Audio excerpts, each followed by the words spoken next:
Chapter 364. Sorry. Luonan rushed out in a rush. The metal door sensed a human body and opened to two sides. Driver Qin followed him out, but he still didn't say a word. It was as if nothing had happened. The couple cautiously avoided a certain someone who was suspected to be mentally ill. They took the elevator up. In the end, Luonan was shy. It was hard for him to avoid feeling awkward. He repeated his previous words, "Sorry, Brother Qin. I was distracted." Driver Qin continued to smile. "It's fine, Mr. Luo. Shall we go back now?" "Yes, let's go back." Luonan closed the notebook as he spoke. He didn't dare to look at it anymore. Cultivation, gear, outsourcing, security threats, and various other matters were all squeezed together. If he were to study more notes, he wouldn't be able to endure it even if he were to be torn into 3 pieces. But when he sat in the car, Luonan was unable to endure the silent atmosphere brewing. All sorts of thoughts came one after another, and some of them were quite reasonable. The gym master taught me about the root receptacle, root nature, and root trigger. They can distinguish one's innate talent and temperament. They can resonate with the life sketches. The 9 orifices 6 roots internal refinement technique is a method of tempering one's body. It can form a more realistic self-portrait. Grandfather's notes mostly record targeted drugs that affect the human nervous system. If I don't consider the issue of theoretical control and purely use it as a reference, perhaps there might be some progress? Oh my God! I can't hold it in anymore. What should I do? Luonan picked up the folded notebook and slapped his forehead. He was vexed and yearning. The emotions bubbled up from the bottom of his heart, wave after wave, making him restless. He wanted to verify his thoughts, but he didn't know where to start. This time, it wasn't because he was at a loss. It was because there were too many places to start. Yes, the light of inspiration in Luonan's mind was like lightning in a thunderstorm. It flickered fiercely in his mind, forming hundreds and thousands of streaks in an instant. They were like golden snakes dancing wildly, whipping at the tip of his heart. The more he thought, the more tormented he felt. Luonan sat in the front passenger seat, using the notebook to press against his head. In the end, he was defeated by the impulse of inspiration. He sucked in a breath of cold air and flipped open his brown notebook. Just as he was about to start scribbling, he still had a bit of rationality left in him. He flipped back to his own notebook and found a blank space. Then he started scribbling furiously. Classification technique, internal refinement technique, mind medicine, life sketches. Some of these related knowledge flowed smoothly, while some only existed in concept. However, when they were connected, they unknowingly formed a vast and vague network that covered and explained everything. The spiritual light flashed like lightning, but the writing speed was still too slow. Luonan's 2 legs were trembling with anxiety. The first line of his handwriting was barely neat. But later on, his handwriting was so messy that it was out of shape. Many of his thoughts were simply replaced by simple symbols. Some were even randomly sketched out due to his emotions. Just like this, Luonan quickly filled up 3 pages of paper. His mind suddenly went blank, and the tip of the pen was unable to fall down no matter what. Only then did this burst of inspiration come to an abrupt end. Perhaps he had only remembered 50%. No, 30%. Beads of sweat seeped out of Luonan's palms, back and forehead. He didn't care. He just flipped through the few pages that he had recorded from beginning to end. For some things that were too illegible and abstract, he would try to recall, interpret, and then make new note. He was racing against time and memory. He was competing against the most mysterious and unfathomable of inspirations. He flipped through page after page like this. He made notes and added note. Soon, he filled up 6 or 7 blank pages. It was more than twice the amount he had recorded from the beginning. Then he flipped through the pages for the 3rd time. This time, the pressure was much lighter. He looked through the full 10 pages once more. The more he read, the more relaxed he became. Very good. He was able to make up for it in time. He confirmed that more than 50% of his thoughts had left behind traces. There were some that were more detailed. Luonan's wristband vibrated. At first, Luonan simply ignored it. Then Driver Chin coughed lightly to remind him. He shot a glance, and his scalp tightened. And where are you? What time is it? Why aren't you home yet? Mrs. Luo Shuqing's tone was very stifling. She was probably really angry. Luonan stared blankly. Right. Where was he? He turned his head to look at the driver's seat. Driver Chin turned on the headlights, indicating that he should look at the sign in front of him. Luonan looked at the sign and read, I'm at Rongxing Street. Cough. I'm outside the community. I'll be there soon. Luonan only had time to confirm the time now. It would have been better if he didn't look. Once he looked, his face twitched. 23:47. It was almost midnight. Luonan was able to confirm that the security car he was in was already parked outside the community. He didn't know how long it had been there. Driver Chin sat quietly in the driver's seat. He maintained his silence until now. This was his usual style. Luonan needed to express his gratitude. Otherwise, he would have been disturbed in the process of retracing his inspiration. It would have been impossible for him to record 10 pages of inspirations. Brother Chin, many thanks. Luonan's clumsy tongue revealed itself once more. He was stuck here. He didn't know what he should say for a time. Driver Chin laughed again. He spoke a rare long sentence. There has never been time for cultivation and training. Especially when you've just learned a new move. When I first started learning martial arts, I was scratching my head when I learned the skill from my teacher. I hated that I couldn't learn it the next day. When I developed my special ability, there was no need to even mention it. Driver Chin was good at understanding others. Luonan's awkwardness eased quite a bit. Besides, he was already at the entrance of the community. He wasn't in a rush to go back. With his current state of mind and his pile of luggage and medicine boxes, it was highly likely that he would be confiscated if he brought them back directly. Luonan slowly adjusted his breathing and calmed his state of mind. He casually asked about Driver Chin's situation. It could be considered a chat to relax. Brother Chin also dual cultivates martial arts and special abilities? Driver Chin nodded slightly. I first learned martial arts at Luha Gym. I inexplicably gained special abilities. Later on, my martial arts became more and more impure. I made my master angry. He spoke modestly, but Luonan was filled with deep veneration. Luha Gym. So Brother Chin is under Mr. Giant Arms. Mr. Giant Arms, whose arms were thick and solid, gave Luonan an extremely deep impression. His pure fleshly body penetrated through steel. His fist energy was perfect. It was truly inconceivable. Luonan only found out later on that Mr. Giant Arms was a powerhouse in the top 10 of Xia City in terms of fleshly body strength. He was top-notch even in the B rank. Driver Chin held Mr. Giant Arms in high esteem. Mr. Giant Arms is a pure refinement of his fleshly body. His martial arts are pure beyond pure. Not to mention that I have a special ability that distracts my mind.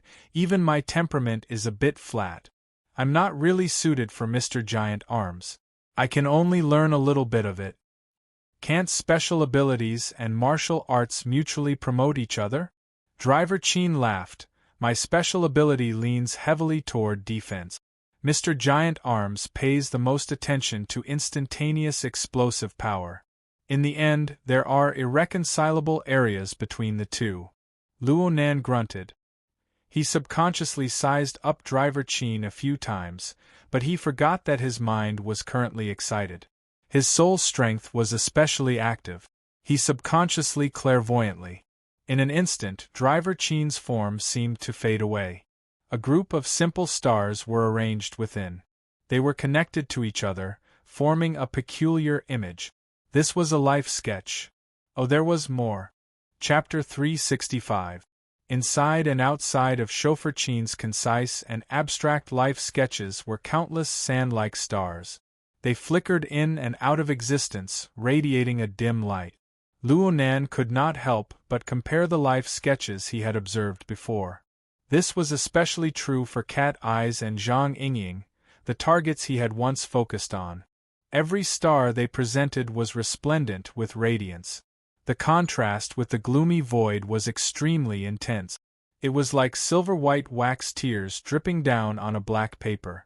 There were even lines connecting them that were hard to distinguish between real and fake. Such a scene was undoubtedly influenced by the visualization diagram. Looking at it alone, it was more like a group of abstract symbols. Only when these sketches were pieced together at a terrifying scale could one's senses no longer be entangled in the details. Only then could a hazy and magnificent scene of the starry sky be formed. Therefore, Luo Nan called it a sketch. It was a sketch that had just completed the outline of the composition. The details had yet to be carved. As for the star atlas before his eyes, the greatest difference was reflected in the details. Hundreds and thousands of stars were distributed within a certain range. Their luminosity was different and their star magnitudes were different. Some shone with dazzling light, while others could barely be seen. The limited and clear star atlas became complicated, but it also became vivid at the same time. Even the narrowest area was sketched with fine and believable details. It was like the clear atmosphere of a plateau, far away from the light pollution of a metropolis. It was like the gorgeous night sky. Luo Nan nearly forgot that this was just the body and soul frame of an ability user. The current Luo Nan was no longer like when he first sketched out his life sketches. He was gesticulating with his hands, but he had been staring at Chauffeur Chin for far too long. Even with Chauffeur Chin's calm nature, he could not help but cough in warning. "Oh, sorry." Luo Nan had repeated this word at least 3 times tonight. Luckily, Chauffeur Chin did not mind. He returned to his habitual silence and just responded with a smile. Luo Nan could not understand why his clairvoyance and depiction of his life sketches suddenly had so many details. However, he knew that he should get off the car and go home. Luo Nan tactfully declined Chauffeur Chin's good intentions and got off the car. He took out 2 boxes from the trunk of the car. The notebook was tucked under his left elbow. It was a bit uncomfortable, but he could still walk. He bid farewell to Chauffeur Chin and went straight home. There was no one else under the street lamps as he walked along the community road. This environment was very suitable for his thoughts to fly. And Luo Nan's brain power unconsciously began to surge. Why was he interested in Driver Chin? It was because this person's words vaguely resonated with Jim Master Xiu's root receptacle, root nature, and root trigger division. The awakened extraordinary power could be understood as the root receptacle. The problem of personality was in the category of the root receptacle. As for taking a different path from Mr. Giant Arm, it was the problem of the root receptacle. That was the principle. According to Jim Master Xiu's teachings, one had to find the corresponding starting point. When he was listening to the lecture, his sense of direction was still very vague. However, after a round of inspiration on the road and the observation of Driver Chin, the situation changed subtly. Luo Nan suppressed the urge to turn around and look for her. He regulated his breathing and let his feverish brain cool down a bit. He first went to the detached garage outside his aunt's main house. This was a more common 3-dimensional garage for the middle class in the city. It was divided into 2 levels, and the 2 cars at home were placed separately. When in use, the converter could be activated to change the number of levels, and the car needed could be taken to the exit. The space was relatively narrow, and the function was also simple, so it couldn't be used to store junk. However, at the back of the garage, at the edge of the courtyard, there was a wooden door installed in the lawn. When the door opened, there was a staircase leading to the space at the bottom level. This was an underground storage room. It was said that Emoya had hidden it from her family during her Chunibu period. She spent over a year to dig it up by herself. Unfortunately, she had to pay a considerable fine to the community after her secret was leaked. Emoya, who was in her Chunibu period, was a standard female hipster. She treated this place as a tree hollow type of private space. Later, as she grew older, she stopped playing this game. She gave this place to Luonan, letting him store a few sensitive items. Luonan had been home for 4 or 5 years. He had been able to manufacture drugs independently, and he had been able to hide it from his aunt and uncle. This storage room was a great contribution. This was a favor. So he had to lower his head to Emoya. Luonan placed the box into the secret compartment of the storage room. He turned around and wanted to leave, but his thoughts stirred. He placed the 2 notebooks under his elbows into the secret compartment as well. The reason why Luonan didn't place 1 notebook, but 2 was because Luonan was worried that he wouldn't be able to sleep tonight if he really took the notebooks filled with the imprints of inspiration back to his room. The good work and rest rhythm he had established during this period of time would be utterly destroyed. It wasn't easy to make this decision. Luonan looked back 3 times with every step he took. Only when he reached the surface and closed the trapdoor did he let out a long sigh of relief. He walked back into the room and welcomed his aunt's reprimand. Though variables occurred one after another, and he would be reprimanded when he returned home, Luonan had a rather fulfilling night. He hardened his heart and placed the notebooks in the underground storage room. It had some effects. It helped Luonan strictly follow the requirements of the meridian art set down by Gym Master Xiao. He raised and lowered his energy and blood, burned and refined his essence before going to sleep. This continued until his internal organs, limbs, and bones were parallel inside and out. Layer by layer, they operated and transformed in harmony with his 9 orifices and 6 root. As a result, the amount of homework he did this night was several times more than when he only cultivated the eye's orifice. A large chunk of time was cut out just like that. It was already 4 in the morning by the time he awoke from his meditative state. Morning classes were about to begin. If this situation continued in the future, he probably wouldn't need to sleep. Luonan smacked his lips. The feeling of opening a new orifice was still clear. Right now, his mouth and tongue were producing saliva. It was sweet and cool. It was completely different from the dry, astringent, and smelly taste he usually had in the morning. Naturally, he swallowed the saliva. There was still an unending stream of it. Moving his lips and tongue made things a lot more convenient. Unfortunately, his mouth wasn't as clumsy as it was in the past. In the end, it was due to his mentality and personality. It was a waste of this newly developed talent.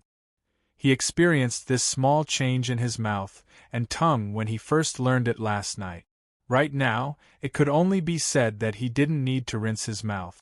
It wasn't too much of a surprise. Luonan was still looking forward to the truly wonderful part. Today was Saturday, November 3, 2096. It was the designated time for Luonan to go into closed-door cultivation. Perhaps this was compensation. These days were the SCA's routine statistics period at the beginning of the month. His uncle was a high-ranking employee, a technical expert, and needed to be present to supervise. His aunt was a senior HR employee of a large company. She just happened to run into a new department hiring. She saw the high overtime pay, so she didn't have time to stay home. She just so happened to give Luonan a stress-free, interference-free environment. Luonan returned from his morning practice and was in a great mood after learning this news. His appetite seemed to have grown quite a bit, but he was still far too naive. Emopeng, who was supposed to be sleeping in as he usually did on the weekends, came scampering downstairs at 7 o'clock. His round and fat body brought along an ominous wind. He saw that his parents weren't paying attention to him for the time being. He bluntly asked. Chapter 366. Without a doubt, Emopung was talking about the amusement plan of the Frost River Reality Cloud City Water Village store. This scoundrel was unable to move the moment he heard about virtual reality games, not to mention the support of beautiful women. He seemed to be pestering Luo Nan endlessly. Luo Nan really did not have the energy to argue with him. He could only use delaying tactics.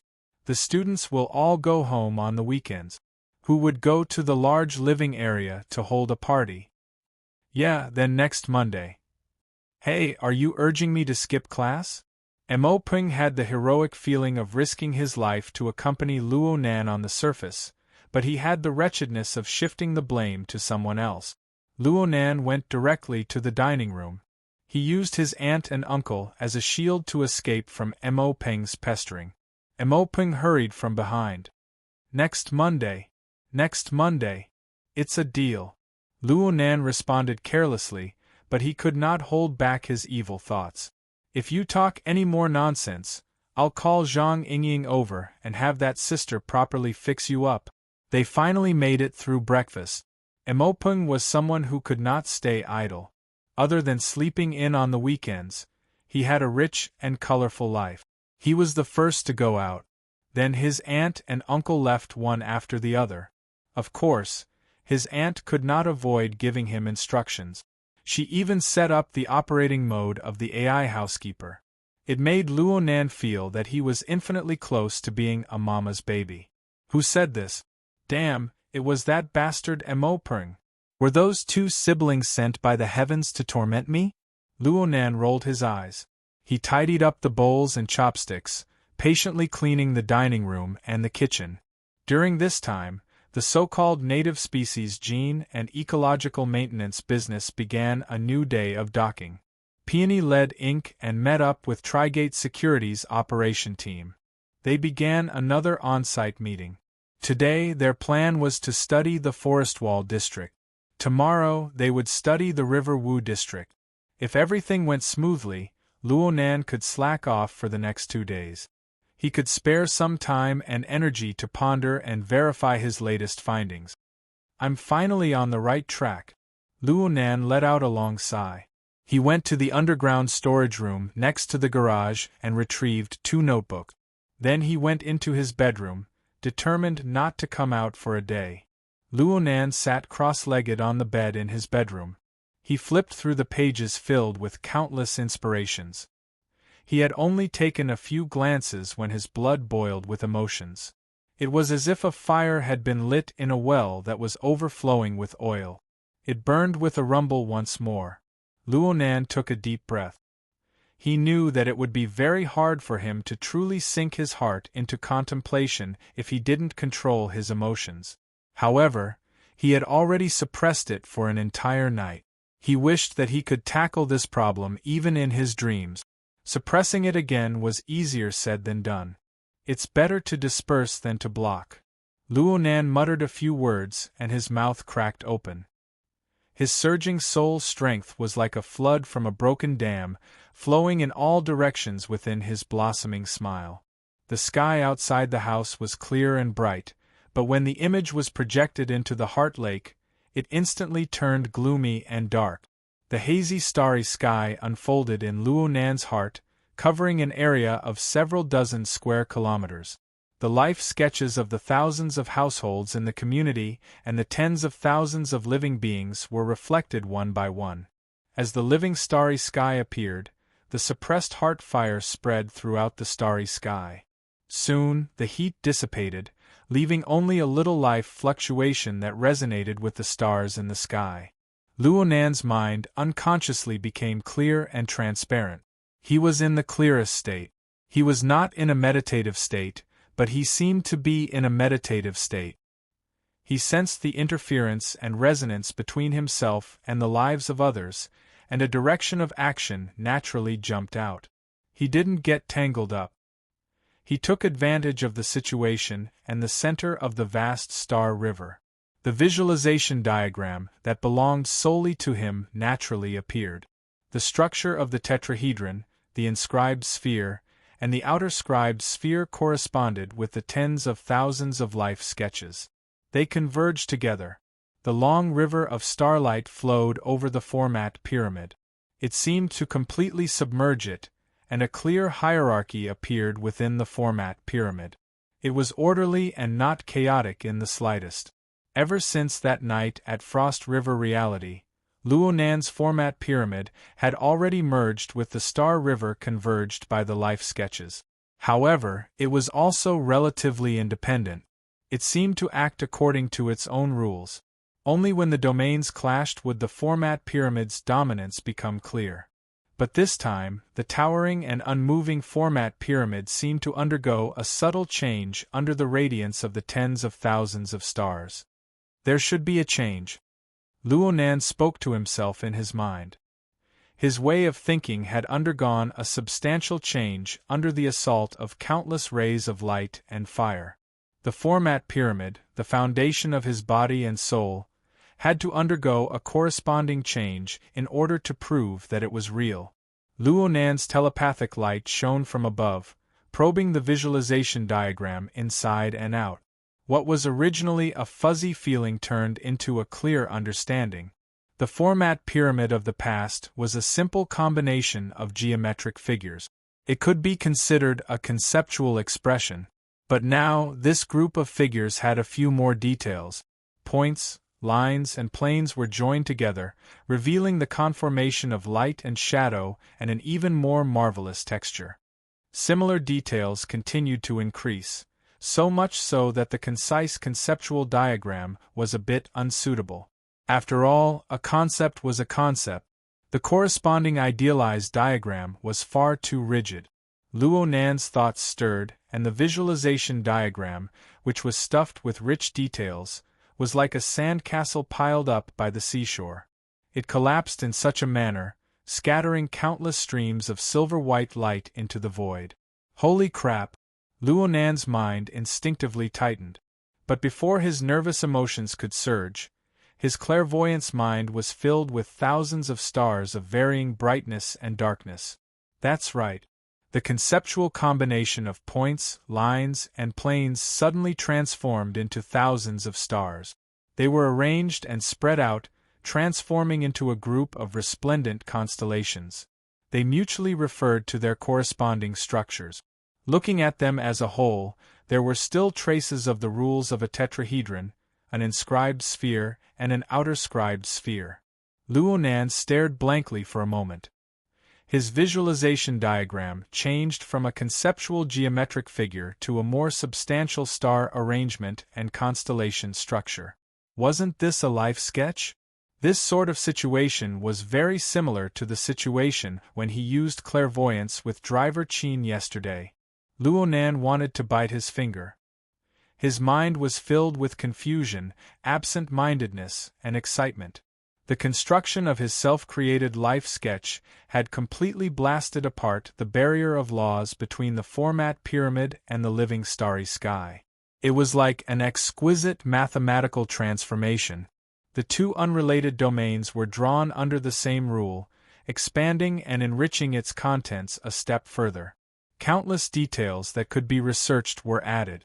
From this point of view, his attempts had just begun, but he had already made an exciting breakthrough. But on the other hand, the dissimulation and decomposition of his visualization diagram had accompanied him for many years. The impact was real, so much so that he had to mentally prepare himself. Well, for example, the constellations in the sky. They were never diagrams of light connected to lines. Instead, they were the outlines of the human imagination. They were the reflections of a specific culture. They were the products of a high degree of representation. Perhaps this reasoning could be applied to the format pyramid? Luonan was suddenly stupefied. A certain question emerged from nothing, invading his thoughts. Was the object of his grandfather's formatting theory research back in the day an abstract concept? Or was it a concrete phenomenon? He chose the latter. It was impossible for purely abstract and generalized symbols to develop rich connotations without concrete and detailed phenomena to support them. Even if they did, it would be a dreamlike fantasy. In other words, Luonan picked up the brown notebook in his hand and flipped to the title page. He stared directly at the concise lines of the diagram, but what appeared before his eyes was clearly the deep and vast starry sky. Chapter 367. The starry sky on the title page was obviously just an illusion, but the changes in the format pyramid were real. Luonan couldn't sit still on the bed. He got up and circled around the bed. He had an intense premonition. He had studied formatting theory for over 5 years. Perhaps it was only now that he truly touched upon the threshold of his grandfather's core research. What should I do next? What should I do next? Luonan's mind was originally quite clear. He had made preparations for today's closed-door training to tackle difficult problems, but he never expected that his beginning would go so smoothly. It went so smoothly that he lost control. After the format pyramid transformed into a star atlas, all of his previous plans were completely nullified. He needed to sort out a general train of thought based on his new structure. But the true problem was that it wasn't that he had too few ideas. It was that he had too many. He threw himself onto the bed and picked up his split-page notebook. He wrote and drew in a venting manner. Soon, another 6 or 7 blank pages were filled with words, diagrams, and symbols, and there were still endless impulses that tried to jump out from his brain. Luonan never thought that he would be stuffed to death by inspiration one day. It was already 11:30 by the time he recovered from his work of memorizing inspiration. The AI butler followed the designed program and made lunch. It invited the only diner in the house to the table. Luonan had been evaporating his brain power for the entire morning. His consumption was extraordinary. His instincts began to alarm him. He simply picked up his notebook and went downstairs. He was prepared to continue pondering and writing during his meal. He would not waste time. Luonan absent-mindedly ate a few mouthfuls of food, but he wrote and drew half a page of words and symbols.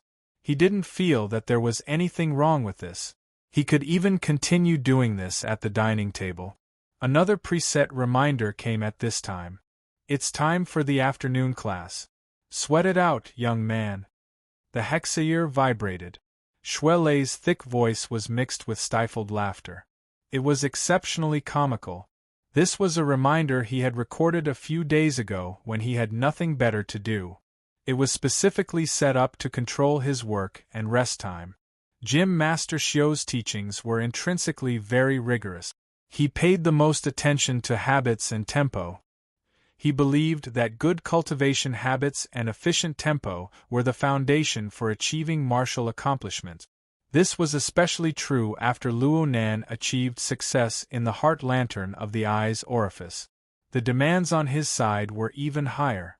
Aside from unavoidable circumstances or extremely special circumstances, Luonan's morning classes, evening classes, and afternoon classes were all unshakable. Luonan couldn't be lazy.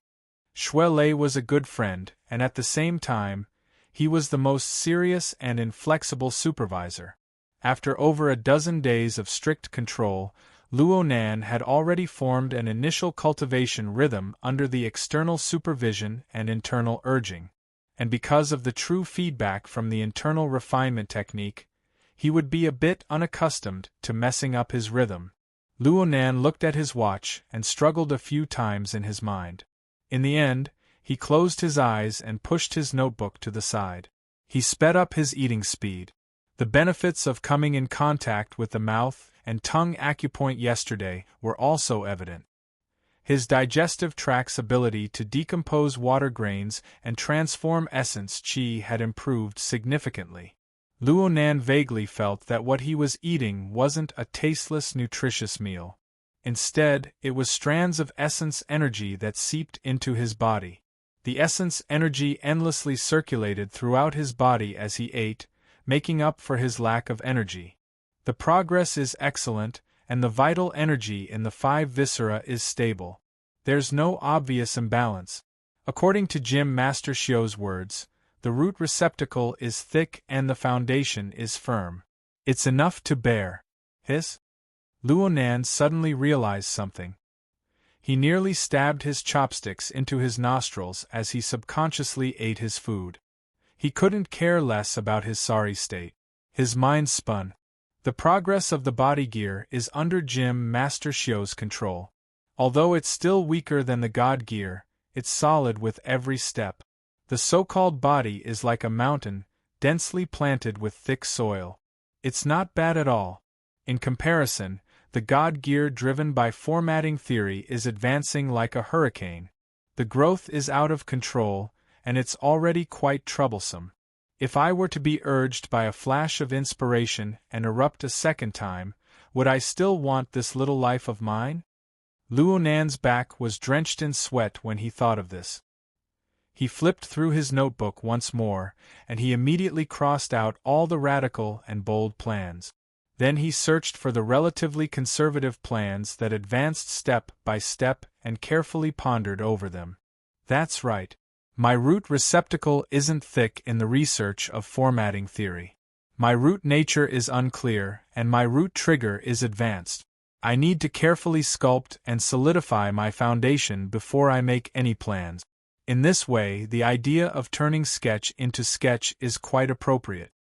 Luonan slapped the table and made up his mind.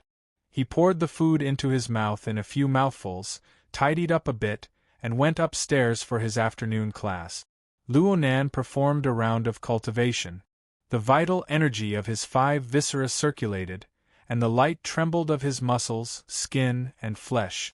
Luonan very naturally captured a moment of calmness and calmness. He took advantage of this moment to switch to clairvoyance towards the living starry sky. He began his afternoon research. Compared to the flashes of inspiration and the successive bursts of intensity in the morning, his mind was set in the afternoon. His state of mind was much calmer. He just quietly observed this marvelous and gorgeous starry sky. However, he didn't use the logic of formatting theory. Instead, he used the eyes of a painter. Luonan had first pondered over the drawing method of life sketches. It was a time of great danger. The argument was made in haste, and time was tight. He exhausted all of his accumulated knowledge at the time, the out-of-body experience, the pattern and rhythm of soul breathing, the understanding of configuration, the operational structure of energy and information.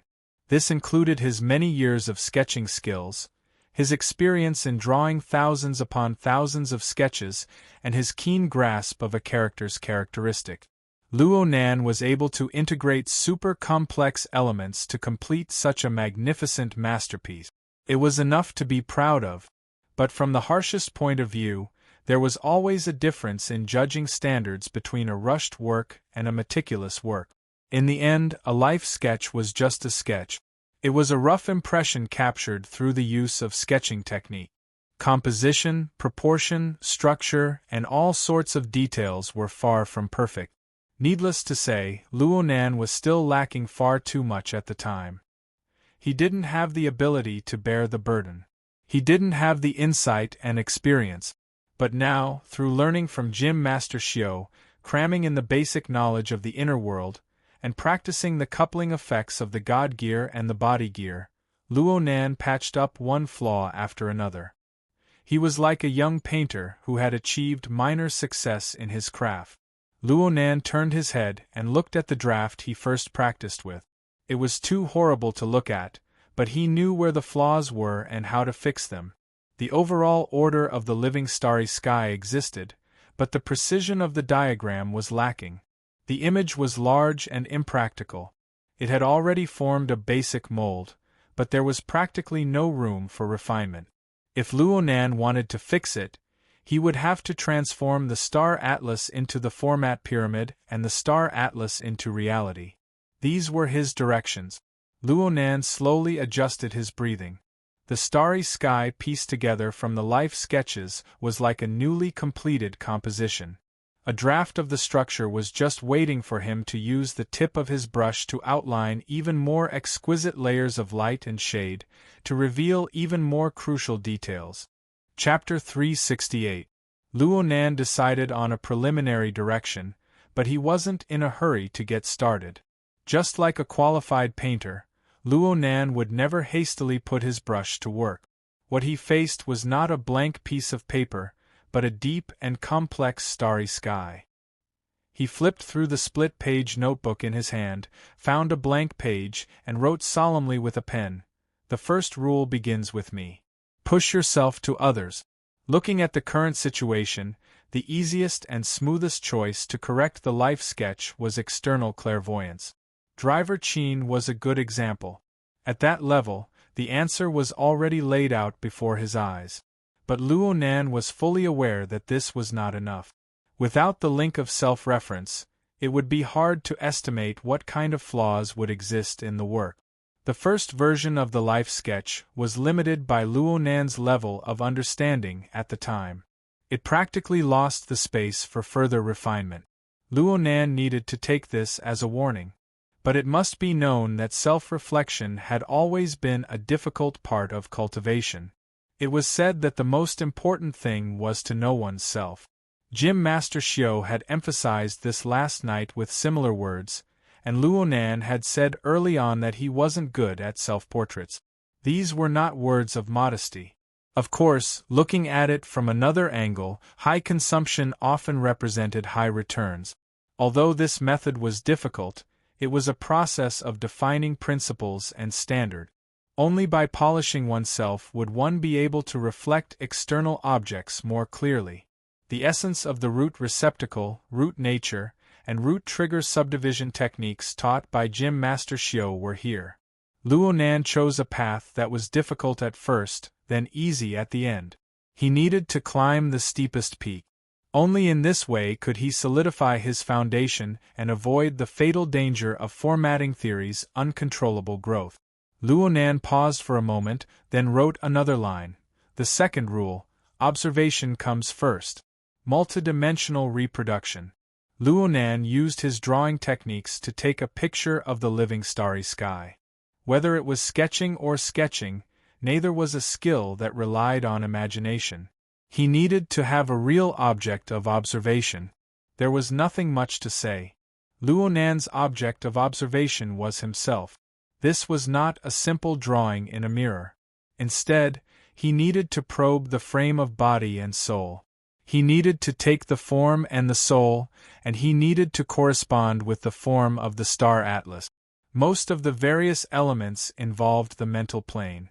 Thoughts were chaotic, and it was easier said than done to seek them. Perhaps he could only use the God wheel, body wheel, visualization diagram, root receptacle, root nature, root trigger, and other levels of reference to find the greatest common divisor. This would undoubtedly increase Luo Nan's workload. But since he had already given up the easy and chosen the most dangerous path, he didn't mind adding a few more burdens. Luo Nan had some thoughts in his mind after he finished writing these 2 lines. They seemed to be clear, but they weren't. It was hard for them to be fully expressed. He subconsciously twirled his pen, and his other hand lifted up the slightly yellow pages that were smeared with sweat. Luo Nan's gaze streaked across the pages of the notebook one by one. He once again swept his eyes over the dozen or so records of inspiration that contained an enormous amount of information. A moment later, he casually flipped through his previous handwriting. This included a limited number of paintings on paper. If he didn't include the records of his inspirations, although his notebook was thick, there weren't many meaningful things in it. Among them, the most valuable should be the 2 psychic diagrams. The other one was slightly smaller. It was the outline of the wraith sign that he had drawn at school. It was more abstract. As for the other one, even though it had been painted into a mess by the glitter pen, the overall structure and the relevant details were much more specific, but there were also rich symbolic meanings. Yes, that was the prison sketch. It was the diagram that Luo Nan drew when he was imprisoned in the confinement room on ship Lanshan under the catalysis of inspiration. He comprehended the profoundness of "my heart's a prison" from this, truly obtaining extraordinary power. My heart's a prison? Luo Nan's mind suddenly stirred, and his dark thoughts suddenly brightened. Since he was going to revise it, How could he skip over these important points? He immediately moved his pen, forming words on the previous page. Third principle, concreteness. Crucial links. The three principles on the paper were arranged in order, and the scope of their expressions shrunk one by one. By the time he reached the third principle, he had touched upon the substantive level. He could begin to work on it.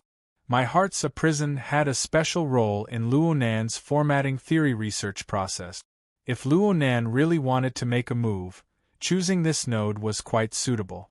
After experiencing the impact and sharpening of many events, Luo Nan now had a relatively clear concept in his heart.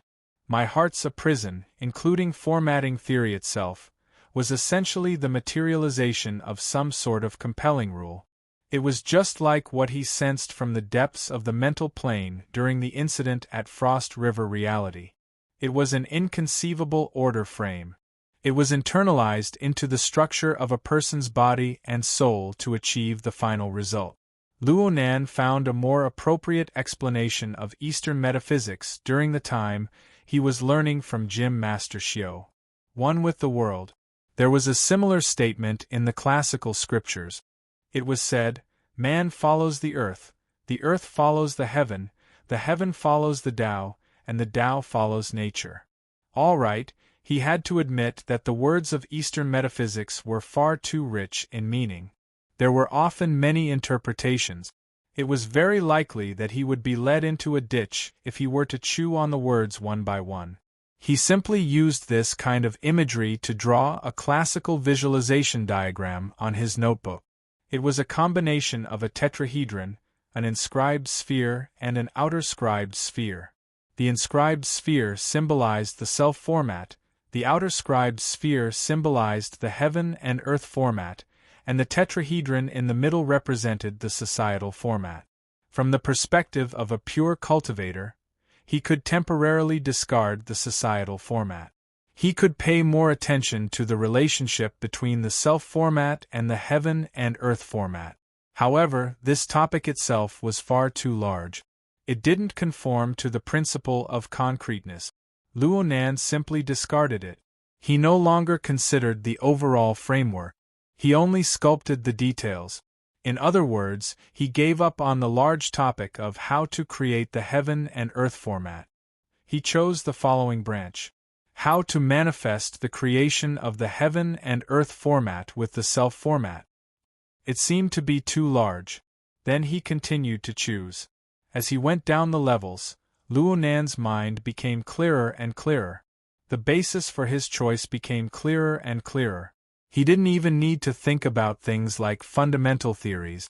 Right now, he had yet to reach the level of explaining phenomena and forming theories.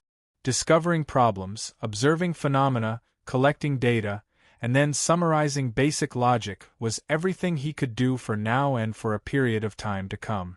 If he were to start from the basic phenomena, there was a fact that was very clear. What was Luo Nan's most substantial gain after comprehending My Heart's a Prison? A low crashing sound rang in the quiet bedroom. The answer was the heavily chained crow. This inconceivable materialized image had helped Luo Nan's soul leave his body. It had subdued the human-faced arachnid's avatar. It had accumulated his first bucket of gold. It had also grabbed Luo Nan and set him on the fast track of uncontrollable development. In that case, why would there be? Oh, let's give up on the why. Right now Luo Nan just wanted to know what sort of shape the heavily chained crow would take after he pulled it out of the format pyramid after the Star Atlas transformation. What sort of changes would occur? This was the first lesson of his observations. Chapter 369. The trembling of the chains spread out on the mental plane, continuing without end. But Luo Nan waited and waited, and the familiar dark chains remained hidden in the core of the living starry sky. Fragments of structure flickered faintly, but Luo Nan was unable to see its concrete form. It can't be that after the Star Atlas transformation, all my previous achievements have been reset to zero, right? It was hard for Luo Nan's imagination to run wild when he encountered an unexpected situation. He attempted to enter a deeper level of clairvoyance within the format pyramid star atlas, but just as his thoughts stirred, some structure seemed to melt away in the outermost region of the format pyramid. It's the circumscribed circle. The blurry spherical silhouette representing the heaven and earth format was like an inflating bubble. It rapidly expanded until it reached its limit and then it shattered. The stars flickered as it transformed into the vaster depths of the starry sky. Luonan did not know what this phenomenon represented. At the very least, his frame of body and soul, his god gear, and his body gear did not show any adverse reactions. Before his thoughts settled, another layer of structure melted away. It was the tetrahedron representing the social format. The situation was similar to that of the circumscribed circle. The corresponding stars shifted and spread, silently merging into the living starry sky. The two outer layers of structure peeled away and melted away, forming two waves of dazzling fireworks in the living starry sky. They dazzled the eyes for a moment, but they disappeared without a trace in the blink of an eye. Luonan's scalp went numb. If the self-format did this again, his frame of body and soul might not be able to hold on, and his mental defenses might collapse first. What he feared had come. The only remaining spherical star atlas silhouette in the core region was like a deformed heart amidst Luonan's turbulent state of mind. It suddenly expanded and contracted along with Luonan's breathing and heartbeat. Then it expanded and contracted again. Luonan's attention was practically drawn to this peculiar movement pattern after 5 or 6 consecutive rounds of expansion and contraction. But it was only practically. Luonan paid attention to the outline of the self-format from beginning to end. He watched helplessly as it expanded and contracted, beginning to expand inconceivably in this pattern. After a few rounds of expansion and contraction, the spherical star atlas had already expanded 3 to 4 times its original size. But its density did not decrease because of the expansion. On the contrary, more and more stars appeared at the very core, gradually forming a dense cluster of stars like a silver sphere. At this point, the format of the tetrahedron, the inscribed circle, and the circumscribed sphere had already become history. Only this brilliant cluster of stars remained. It was like the core of a galaxy formed from billions of stars in the true universe. It sat at the very center of the living starry sky. It's good that it didn't collapse. Luonan sought joy in the midst of bitterness. He was just about to go and observe these changes in greater detail when the sound of chains, which he had nearly forgotten, rang out once more from the depths of the brilliant and splendid constellation. It carried a special rhythm that covered every corner of his range of perception. At the same time, an invisible and boundless power accompanied it, spreading throughout the starry sky, distorting the darkness in all directions. The stars in the sky and the millions of life sketches circled around it. Luonan was able to clearly sense some sort of obscure law using this incorporeal yet boundless power as a carrier. It was laid out layer by layer, invading practically every single life sketch. A headache and dizziness were Luonan's first reactions. This was because the first thing that was impacted by this rule was his general knowledge of the basic spatial order around him. The living starry sky was distorted. The near became far, and the far became near. It was originally at the top, but it suddenly fell to the bottom. The corresponding understanding was completely destroyed. It couldn't go on like this. If a painter could not even understand the most basic concept of space, then his painting would basically be meaningless. Luonan hoped to restore his cognitive order. He deeply sensed the living starry sky, using interference power to borrow the material plane to anchor his position anew. For this reason, the god gear and body gear interlocked and rotated. The spiritual light of the eye's orifice transformed into a heart lantern. It drove the energy of his internal organs, and it cast itself towards the boundless starry sky of the mental plane. The results of clairvoyance became more and more subtle. The boundless Milky Way had hundreds and thousands of constellations. They naturally resonated with the heart lantern of the eye's orifice, but they were all different. Some were dim and lightless, while others became especially eye-catching. Whether they were bright or dark had nothing to do with the distance between them in physical space. It was even more chaotic. Luonan was already riding a tiger, unable to back down. He could only continue clairvoyance. The heart lantern transformed into a beam of sensing light, making contact with the glittering targets one by one. In an instant, the warped distance of physical space became meaningless. The heart lantern of the eye's orifice was like a beam of light that descended from the heavens. It pierced into the more practical world of reality from the mental plane. Darkness assaulted Luonan's face, but it was pierced through in the blink of an eye. The barrier between the material plane and the mental plane was already weak and powerless before Luonan. Under the illumination of the heart lantern, the light and shadow of reality interweaved and combined, reflecting a fuzzy figure that gradually grew clearer. And so, Luonan saw a majestic black man. His upper body was bare, and he quietly sat cross-legged in a secret room. He was like a statue. His pitch-black skin was covered in a layer of dense beads of sweat, and the distinct lines of his fascia and muscles were trembling. It was clear that he was not as tranquil as he appeared on the surface. Luonan recognized this person. He was Black Tiger Bays. He was the vice-commander of the Knights of Equity of the Order of Justice of Xia City. He was an expert with an extraordinarily powerful fleshly talent. During the incident at Frost River Reality, this fellow was a fierce general under Anwang. He was an enemy of Luonan's side, and he fought brilliantly against the ears of truth, Fairchild. But in the end, he was used as a sacrifice by Anwang to release the power of the scales of truth. During the sacrifice, the element of chaos was replaced, causing Bays's foundation to be nearly completely destroyed. In the end, Fairchild, who cherished talent, saved him. Fairchild then requested Luonan to lend a helping hand, entering the order frame to maintain his livelihood. Bays relied on Luonan's order frame to survive. In this sense, Bays was also one of Luonan's believers. But Luonan did not have the power to control this wild and unruly fellow. He had no interest in ordering him around. Many times, he nearly forgot about Bays. Luonan never expected that his subconscious clairvoyance would select this person. With Luonan's current eyesight and knowledge, coupled with the close relationship between the two, the heart lantern of the eye's orifice descended upon Bays's most essential location. His muscles and bones were strong, but his internal organs were weak. His vital energy was scattered.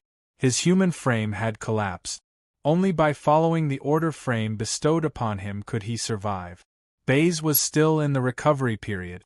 Even though Luonan had given him the support of the order frame, Luonan only understood half of it at the time. There were many areas where the information was fuzzy. The relevant adjustments and adaptations were a large project. Luonan could feel Bays's hardships and impatience, but there was even more tenacity and callousness. Perhaps Bays had paid attention to the heart lantern of the eye's orifice for too long, but Bays seemed to sense something. His eyelids trembled slightly, and he immediately opened them. Luonan could see that Bays's thick lips were slightly curled up. There was a bit of ridicule in his eyes, but it was unknown which side he was referring to. In the next moment, Bays raised his arms and raised his head. He assumed a strange pious posture, as if he wanted to embrace the holiness of the void. Chapter 370. Oh, this wild and unruly fellow! Luonan didn't go so far as to consider himself a god. He wouldn't lose his bearings just because of a few words from Bays. The light of the heart lantern of the eye's orifice pointed directly at Bays's essence. Luonan naturally used the division technique he had just learned from Gym Master Xiao. Yes, there was also the relevant information that Fairchild had told him before he left. Luonan had a general judgment of Bays. This fellow pursued power without end. There was only power in his eyes. He didn't care about being restricted at all, especially when it came to the so-called gods, doctrines, and other illusory matters. The root receptacle could be remolded. The root nature could be controlled. The root trigger was appropriate. It seemed like it could be done. What Luonan lacked the most right now was observation and verification. His thoughts spun in a circle, and the beam of light from the heart lantern of the eye's orifice dropped down, piercing between Baze's eyebrows. It was at this moment that Luonan realized with horror that the sound of chains under the living starry sky grew clearer. The incorporeal and boundless power merged with the beam of light from the heart lantern of the eye's orifice. It ignored the distance between space and itself as it pierced into Baze's body. The interference power of the heart lantern was not worth mentioning in front of a powerful B-rank. However, the marvelous power of distortion it carried was instantly displayed on Baze's body. Baze's reaction was huge. His cheeks contorted, and the muscles of his body violently twitched. Even so, Baze opened his mouth to reveal an ugly and unbridled smile. Bang! The hard bed beneath Baze inexplicably split open. Dust flew everywhere. He stood up and landed on the ground. He staggered a bit, but he still maintained a posture of stretching out his arms and raising his head. He looked more like a fanatic than anyone else. In reality, this fellow was just excited. He only believed in power that belonged to him.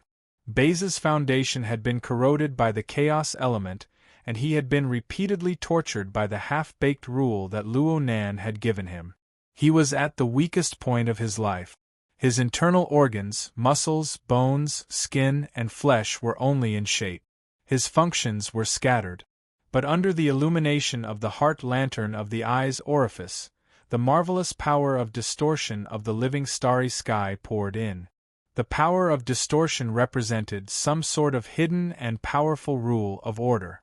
Baze didn't lack anything. He just lacked a power of order that could integrate the functions of his chaotic body. So he celebrated the internalization of the rule. The rule itself was a set of chains and fences that were difficult to break free from. As long as there was power, anything was possible. To others, this sort of order and rules was a prison, but to Baze it was the toughest backbone. It was the foundation and guarantee that he could achieve his goals. Baze staggered 2 or 3 steps before he managed to steady himself. His eyes were ferocious and glowed with a green light. After holding back for more than 20 days, this guy was like a hungry beast, looking for food in the wilderness. His hunting ground was the big city outside. In the next moment, the iron door of the quiet room, along with the door frame, was kicked off the wall and flipped over. The members of the Order of Justice, who were responsible for taking care of him and monitoring him in passing, were all dumbstruck. Baze strode forward and raised his hands high at the same time.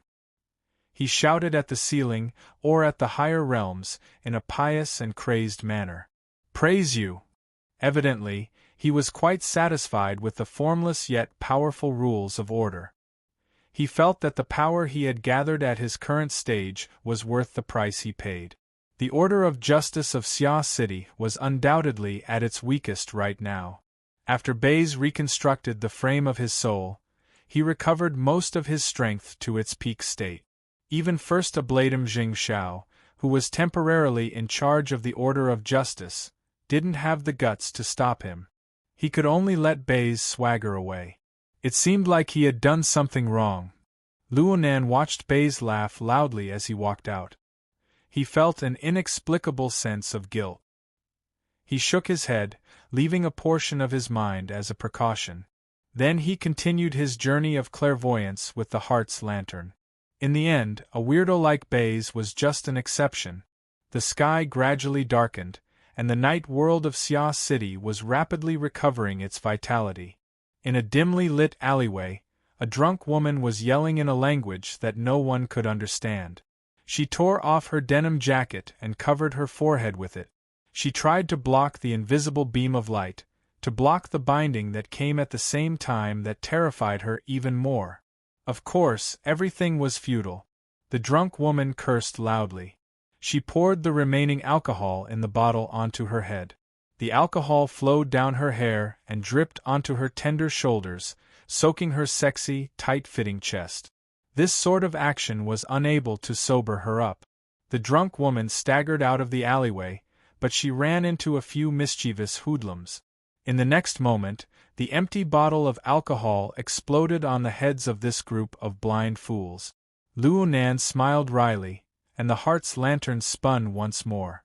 This time, the heart's lantern moved over 100 kilometers away. It was already outside the main city district of Xia City. The beam of light from the heart's lantern descended, and the specter that was shuttling through the void suddenly came to a stop. The heavily chained crow that was pulled out from the depths of the mental plane collapsed, but the incorporeal binding and pressure that followed caused the specter to instinctively tremble all the more.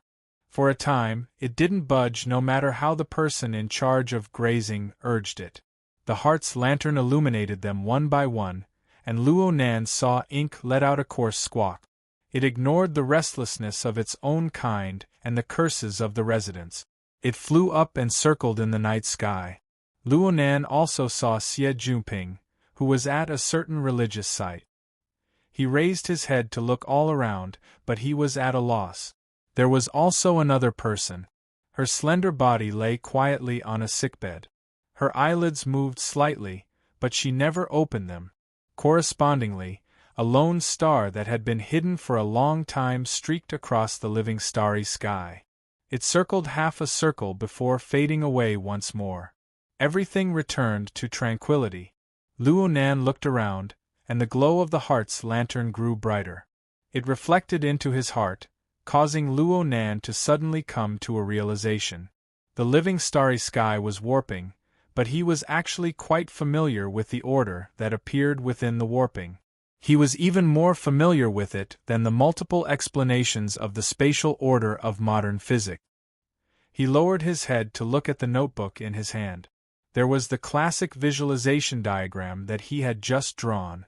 Of course, there was also the title page of his grandfather's notebook, the general outline of formatting theory. The structure of a tetrahedron, inscribed sphere and circumscribed sphere. If it weren't for this intuitive and concise diagram structure and the corresponding theory as a prerequisite, Luo Nan would probably have been lost within the bizarre laws of the living starry sky. But now he was very clear that the warping of the living starry sky was not some new toy. Instead, it was with him as the core. It was driven by him, warped by him, and divided into levels. The distance of the millions upon millions of life sketches was not calculated based on spatial distance. Instead, it was calculated based on their usefulness to him. They formed many levels, and they could be named: student, employee, pilot, clergyman, politician. Yes, the intuitive structure of the star atlas format pyramid had melted away, but it was seamlessly integrated into the structure of the living starry sky.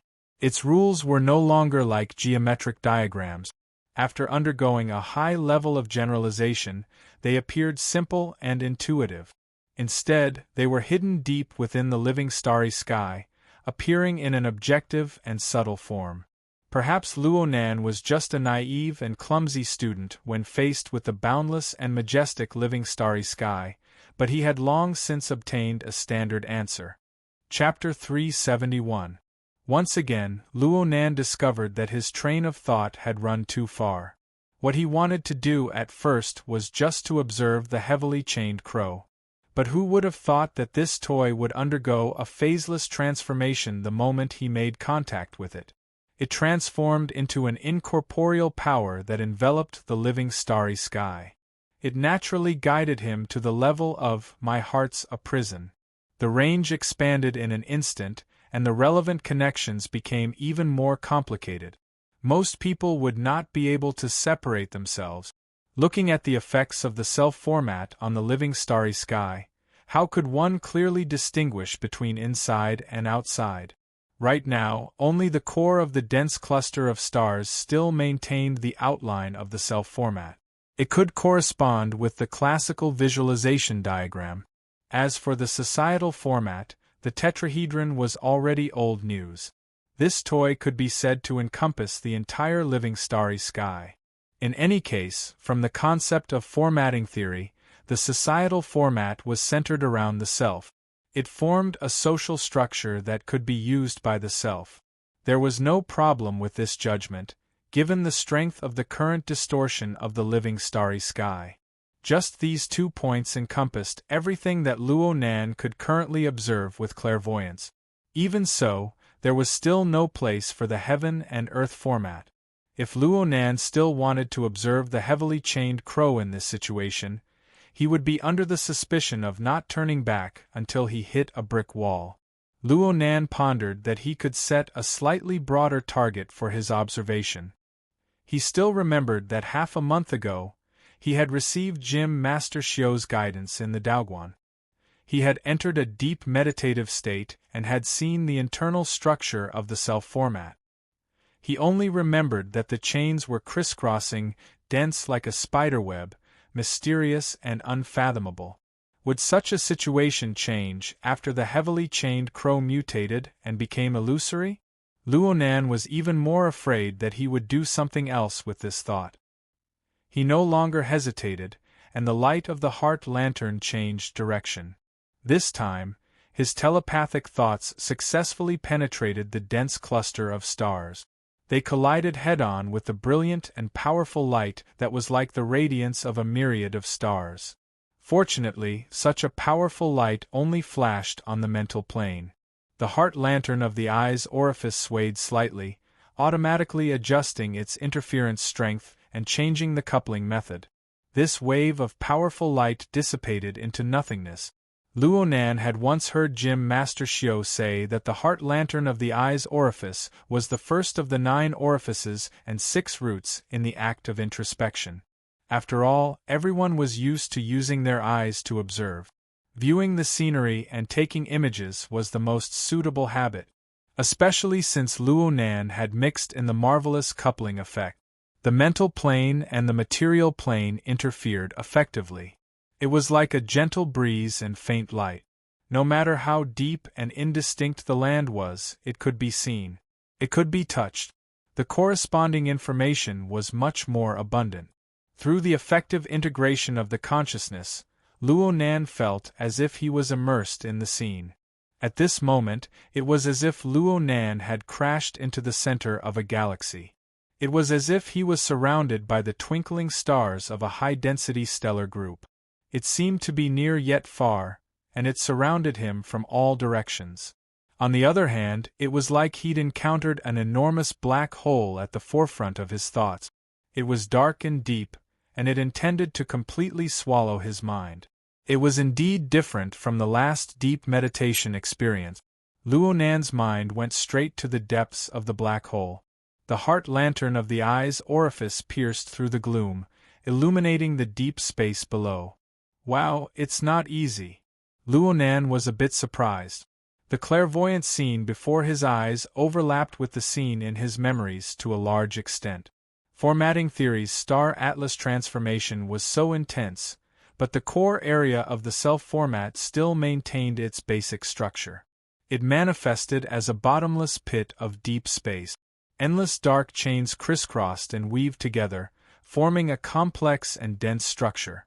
Of course, the details had changed quite a bit. The last time Luo Nan's thoughts entered, the space was dark and misty. It was as if it were a black prison constructed by a demonic god. All hope was trapped, and it possessed an unshakable dignity of deep silence. Back then, he had gathered all the vital energy in his body with great difficulty. He had wanted to feed the soul flame in the depths of the prison, but it had been sucked dry by the great net of chains. In the end, only a few pitiful strands remained, and they trickled down.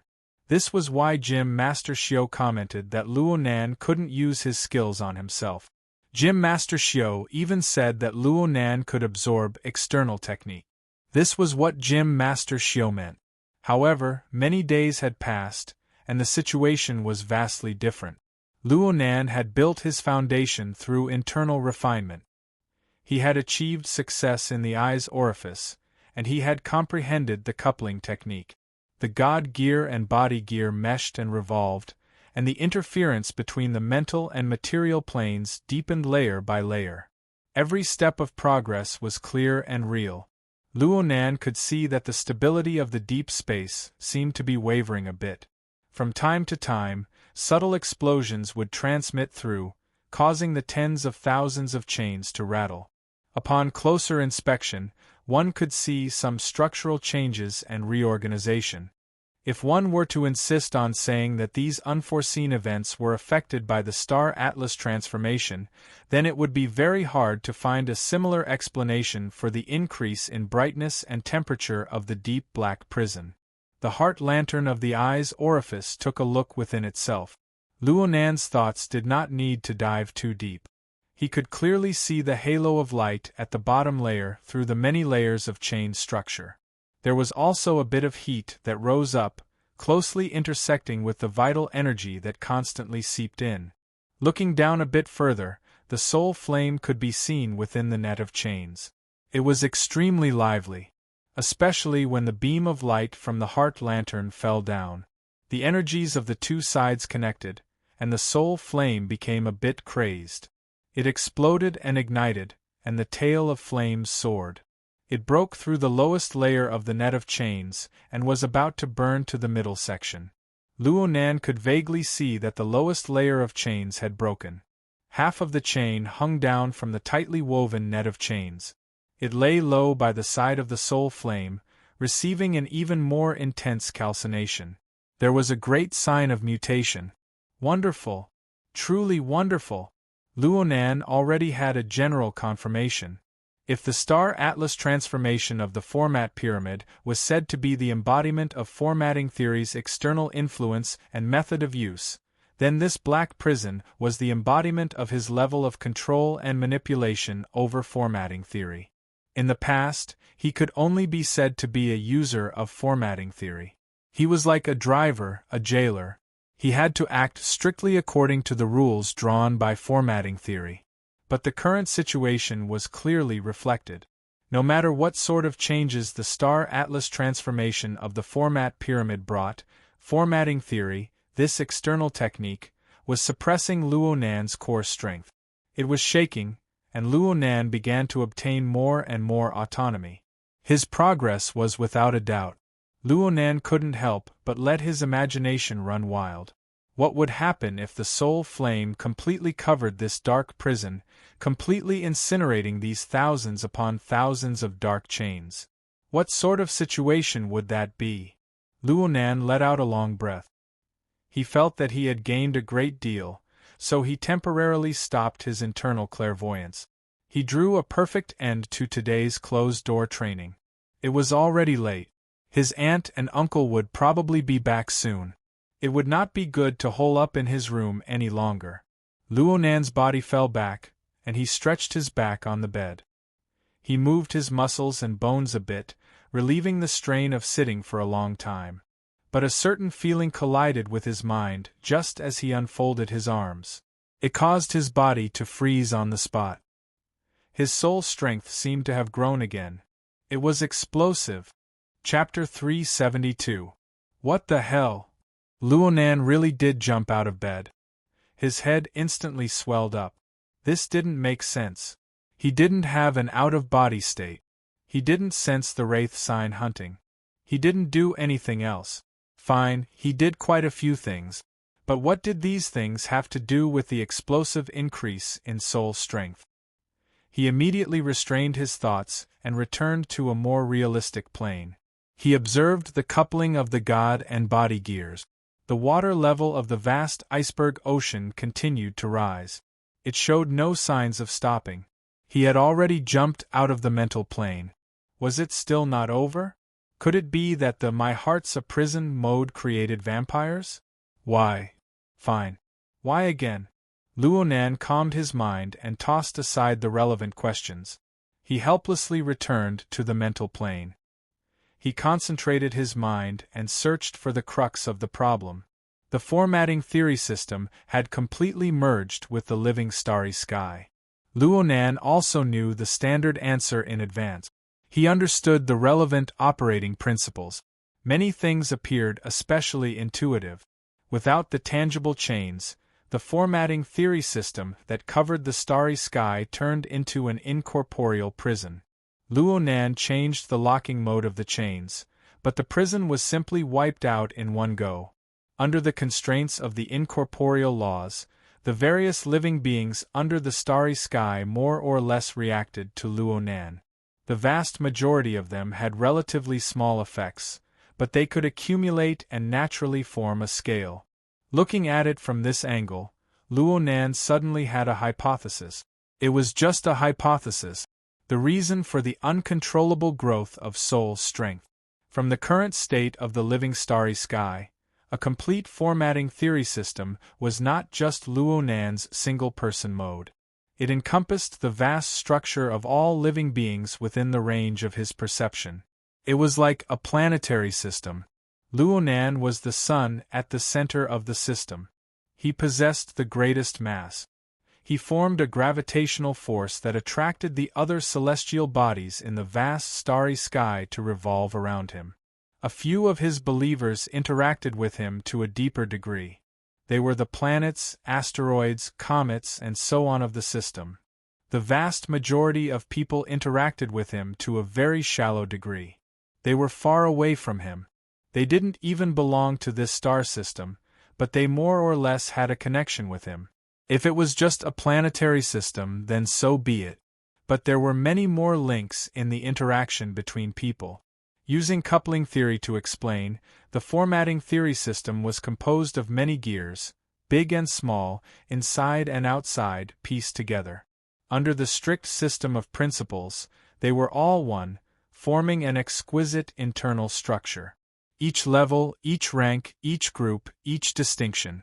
They interlocked with each other to form an exquisite transmission. In the end, all rivers converged to the core of the formatting theory system, which was Luo Nan's body. On a deeper level, the mode where multiple gears and gear sets worked together was like a gigantic machine that distorted the void.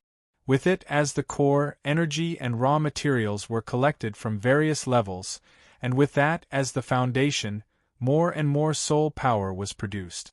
The function of this production line was too powerful, and there was no limit to it. It continued to produce until there was a relative overcapacity and an economic crisis occurred. Right now Luo Nan was facing a crisis of relative excess. Wasn't it good to have more soul energy? Of course it was good, but please give him the physique of an extraordinary first. Only then would he be able to completely digest and make use of it. What extraordinary physique! Of course, it was just wishful thinking, but since he didn't have it, it meant that he didn't have enough purchasing power. Even if he really needed it, he couldn't afford it. Even if they gritted their teeth and took out a loan to buy it, the long-term pressure of the interest would be enough to crush them. When production and consumption were out of balance, the crisis would naturally come. Luo Nan's brain began to go out of control at this point. He couldn't avoid letting his imagination run wild. He felt that he was like a factory owner who couldn't find a market, a clumsy capitalist. If the excess products could be dumped into a river or thrown into an incinerator like milk, he would gladly do it. The problem was that he couldn't even find a channel that could carry them. The void depository of the external neuron was once a deep lake, but now it was filled to the brim. As for a furnace that could incinerate soul power, it would be more refreshing to just admit that it was a hole in his brain. Luo Nan began to circle around the bed, but he couldn't completely shake off the influence of his brain. Of course, he didn't really want to find an incinerator. He just wanted to walk along the line of an economic crisis. With his newly acquired knowledge of mechanical design, he managed to come up with a strange idea. He should have intervened. A smart factory owner could completely change the function of the production line in a situation where he had sufficient capital. He could produce new products and open up new markets, even if he had to consume a bit more. TSK. It was said that he was purely observing, but in the end, he broke the rules again. But this idea that suddenly popped up was far too wonderful. He couldn't help but put in mental effort. He pondered over it. Actually, he didn't need to remodel the entire production line. He just needed to add one more link. He just needed to continuously consume the products of the work department. Burn and refine essence. This was Luo Nan's first thought. Gym Master Xiao once said that this sort of refinement of essence into energy required the participation of the mind. In turn, it tempered the mind and increased its level. This was a refining process of soul power.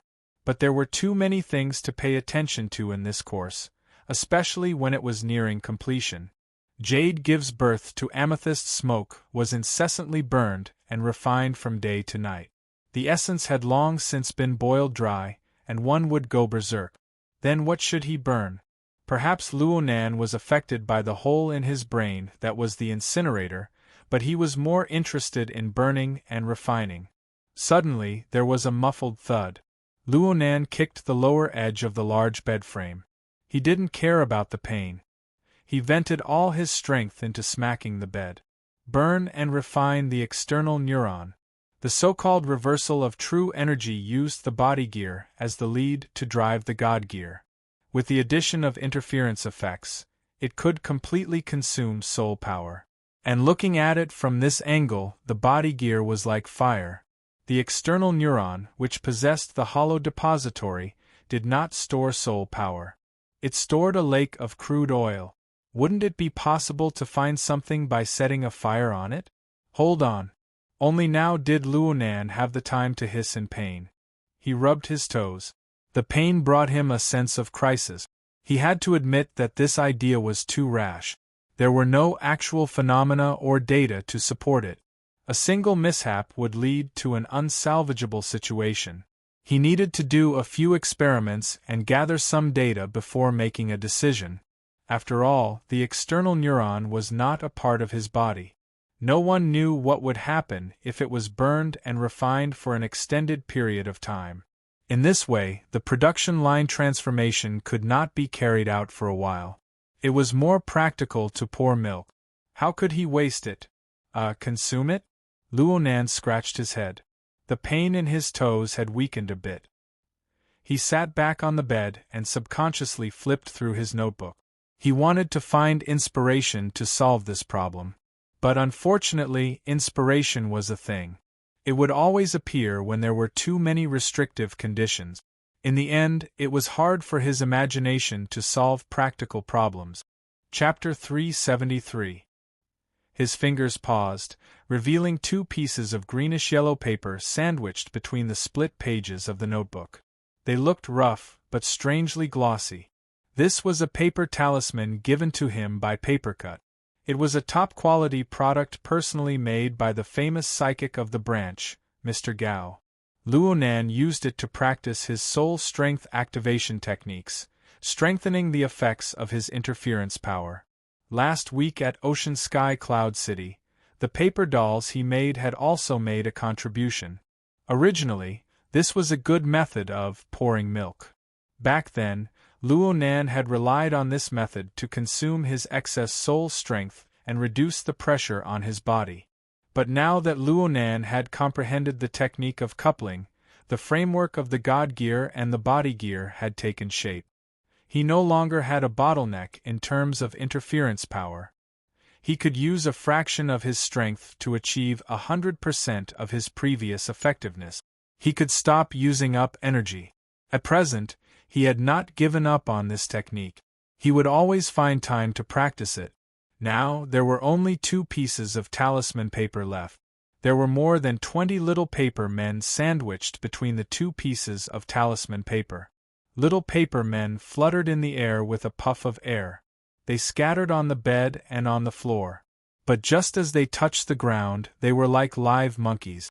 They grabbed the corners of Luo Nan's clothes and cuffs, fighting to be the first to jump back. Some simply climbed all the way to Luo Nan's head and shoulders, treating Luo Nan like a monkey mountain. What paper man?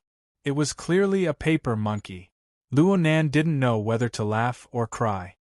He shook his shoulders and shook his head, removing the group of paper monkeys. The heart monkey technique that Papercut had imparted to him was still too troublesome. Later on, Luo Nan wanted to learn the equestrian technique from Papercut. It was said that it had the power of armored horses in novels. It could carry heavy loads and soar over land.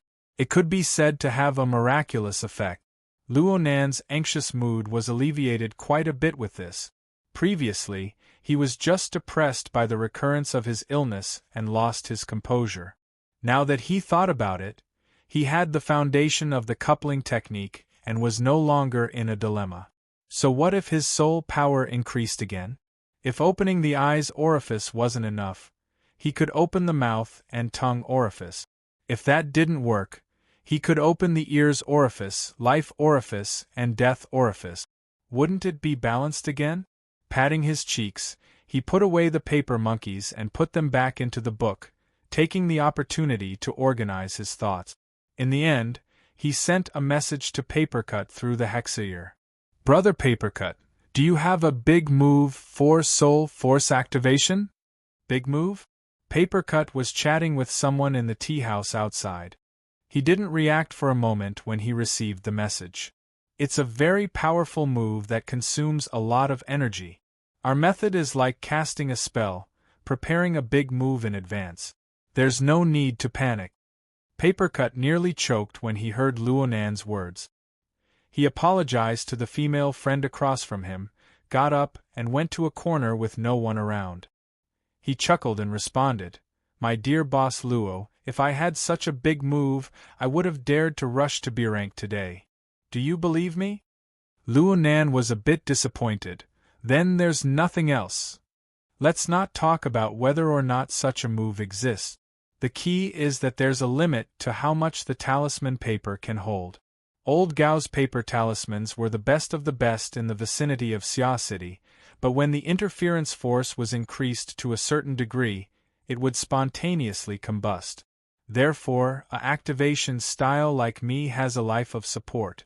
I live my days on the spot. Boss Luo, you have the strength but nowhere to use it. You can switch to the control style. You have the talent for it. Papercut had an extremely good temperament. Even though Luo Nan had disturbed his date, he was very patient. He gave Luo Nan an explanation and even gave a suggestion. I told you before that the society has specialized combat machines. They may not be comparable to the Deep Blue Walkers in terms of both internal and external integration, but their power is still outstanding. Relying on your level of interference force after your epiphany, and then learning micro-control and mechanical principles from old Jai, you can play with this toy to the fullest. Luo Nan grunted twice. Papercut thought that Luo Nan was moved and felt that it was a bit of a pity. After all, there weren't many people like Luo Nan, who could cultivate the heart of the ape technique to spirituality in such a short amount of time. There were very few people interested in the activation style. Now that they lacked an up-and-coming talent, they inevitably became weaker. However, Papercut's mind was clear. He continued to laugh and said, "It just so happens that I have a flywheel arm in my collection. Although it hasn't been sharpened, it is the most basic of combat machines. If you want to get started, you can try it out. I'll bring it over when you have time." Okay. If Brother Papercut isn't busy, then next Monday is fine. Though Luo Nan said this, he wasn't really interested in switching to the control style. This was because this style always made him think of the Deep Blue Walkers. Plus, Papercut's words made it even more awkward. Plus, he didn't really need a big move to protect himself. He just wanted to find a channel to pour milk. Luo Nan was disappointed. He was just about to say a few more polite words and hang up when Papercut became concerned about his recent situation. Headquarters has been quite well behaved lately. It seems that Deputy Secretary General Gong ate some bad luck. He went into closed-door training when he got back. It's okay. The branch has taken good care of me. Then you suddenly want to hold back a big move. Hey, Miss Yuan, what are you doing? I'm sorry. Something urgent suddenly came up. I need to go take care of it. Let's talk later. Okay. Later. The beautiful Miss Yuan didn't even have the patience to listen to Papercut's words even though she said they would talk later. She didn't even have the slightest intention of turning around. She swayed as she walked out of the tea-house, quickly disappearing into the stream of people. She at least made a special trip to say something. Papercut sighed. He loosened his collar and walked back to his previous seat. He stretched and relaxed his body, and a smile appeared on his slightly plump face. Brother Papercut? Luonan couldn't see the situation over there, but he could feel that something not very harmonious had happened. Moreover, it was most likely related to his call. Am I bothering you? It's nothing. It's nothing. The more beautiful a girl is, the harder it is to coax her. Besides, I just saw that she was pretty. I harbored evil intentions. Where were we? Brother Papercut, since you have something to do, we can talk about it when we meet on Monday. I said it's nothing. Waiter, give me an extra plate of snacks. Papercut's tone was relaxed. He continued to chat with Luonan with a beaming smile. If you really feel guilty, then introduce me to a female student from Acumen College. She has to be over 20 years old. I'm afraid I'll turn into a beast if she's too young. Luonan stuttered a few times. Even he himself wasn't sure if he should agree or not. Papercut chewed on the snacks in his mouth as he spoke indistinctly. Oh right. Let's talk about a big move. If you really want a big move, you don't need to look for it in the activation class. Open your mind. There are many things under the heavens that are suitable for you. For example, you can pay attention to an honor point mission from headquarters. The serial number is RT-8313. There might be a pleasant surprise there. Headquarters. Luonan was instinctively a bit afraid. Papercut could understand, so he eased Luonan's mind and said, the mission is hung in headquarters, but its roots are in our Xia city. You'll know when you see it. The Hexaeer was able to completely achieve telepathic control in this sort of operation. A thought flashed through Luonan's mind as he and Papercut spoke, and the interface switched to the official mission release board of the Wilderness Explorers Society. Luonan locked onto the relevant information. Chapter 374. Luonan scratched his head in his bedroom. He felt an inexplicable sense of familiarity. Papercut laughed mischievously in the tea-house. Do you see that? Her Majesty Empress Wu personally hung it up 3 years ago. The content is to collect soul force samples and analyze their basic properties and production principles. TSK, a big question. Luonan let out a sigh. No matter how big the hole in his brain was, he could only keep a respectful distance when encountering this sort of fundamental research that involved the essence of the problem. From this, one could see the foresight and boldness of an extraordinary. Right, 3 years ago, Her Majesty Empress Wu was not an extraordinary. However, Luonan didn't understand. What does this have to do with a big move? This is where Her Majesty the Martial Empress is awesome. She wanted to collect the soul force data of the entire world's ability users. Just like collecting fingerprints and DNA information, it was more or less a taboo. Even if the point reward was generous, not many people were willing to do it in the beginning, so the progress was rather slow. Later, she came up with an idea. You can look at attachment 2, the payment agreement for information collection. Luonan didn't act according to Papercut's intentions. The familiar feeling grew more and more intense. He couldn't help but think hard. Where in the world have I heard this before? After all, his social circle was very narrow, and he didn't have many choices. Soon, he slapped his thigh. The Martial Emperor's secret technique, subdue the world by force. Papercut laughed again. Aha, you also know that it was Bamboo Pole who taught you. Yes, I have a rough idea. Luonan had indeed heard about this matter from the notes on the major characters of the world course. As for why Luonan didn't think of Her Majesty Empress Wu for a time, it was because there were far too many marvelous deeds.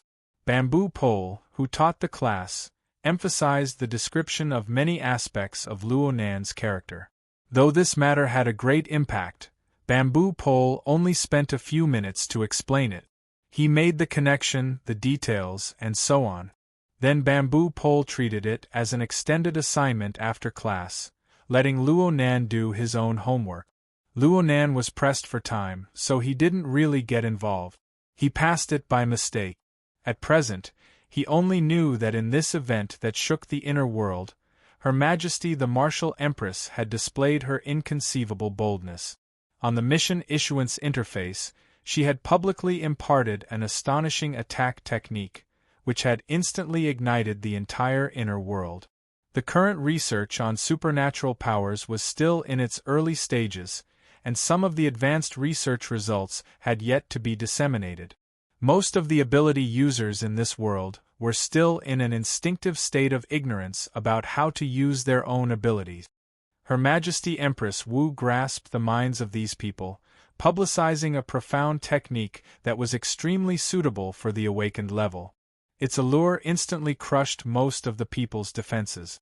For a time, cultivating the martial emperor's secret technique became common practice. Not to mention the awakened, even the higher-level architects and transcendents practiced and researched it. From that moment on, Her Majesty Empress Wu's fame truly spread throughout the world. Papercut helped Luo Nan enrich the details. Her Majesty Empress Wu spent a large sum of money to build a special data collection network before the release of the Dripping Sword secret technique. She borrowed the East Wind and spent a mere 2 years to collect over 40,000 effective samples of ability users of all levels. There was a gap of a year in between. At the beginning of this year, she released a technique suitable for architects or B-rank power users. At present, the number of valid samples has not been calculated, but it should not be too little. I estimate that there should be at least 300 to 500 samples. The number of B-class experts might seem small, but considering the number of B-class experts, the ratio was quite high. This is the 3rd year. Her Majesty Empress Wu has already advanced to become an extraordinary. We are all guessing that this year or next year, it is very likely that she will bring out an even higher level technique.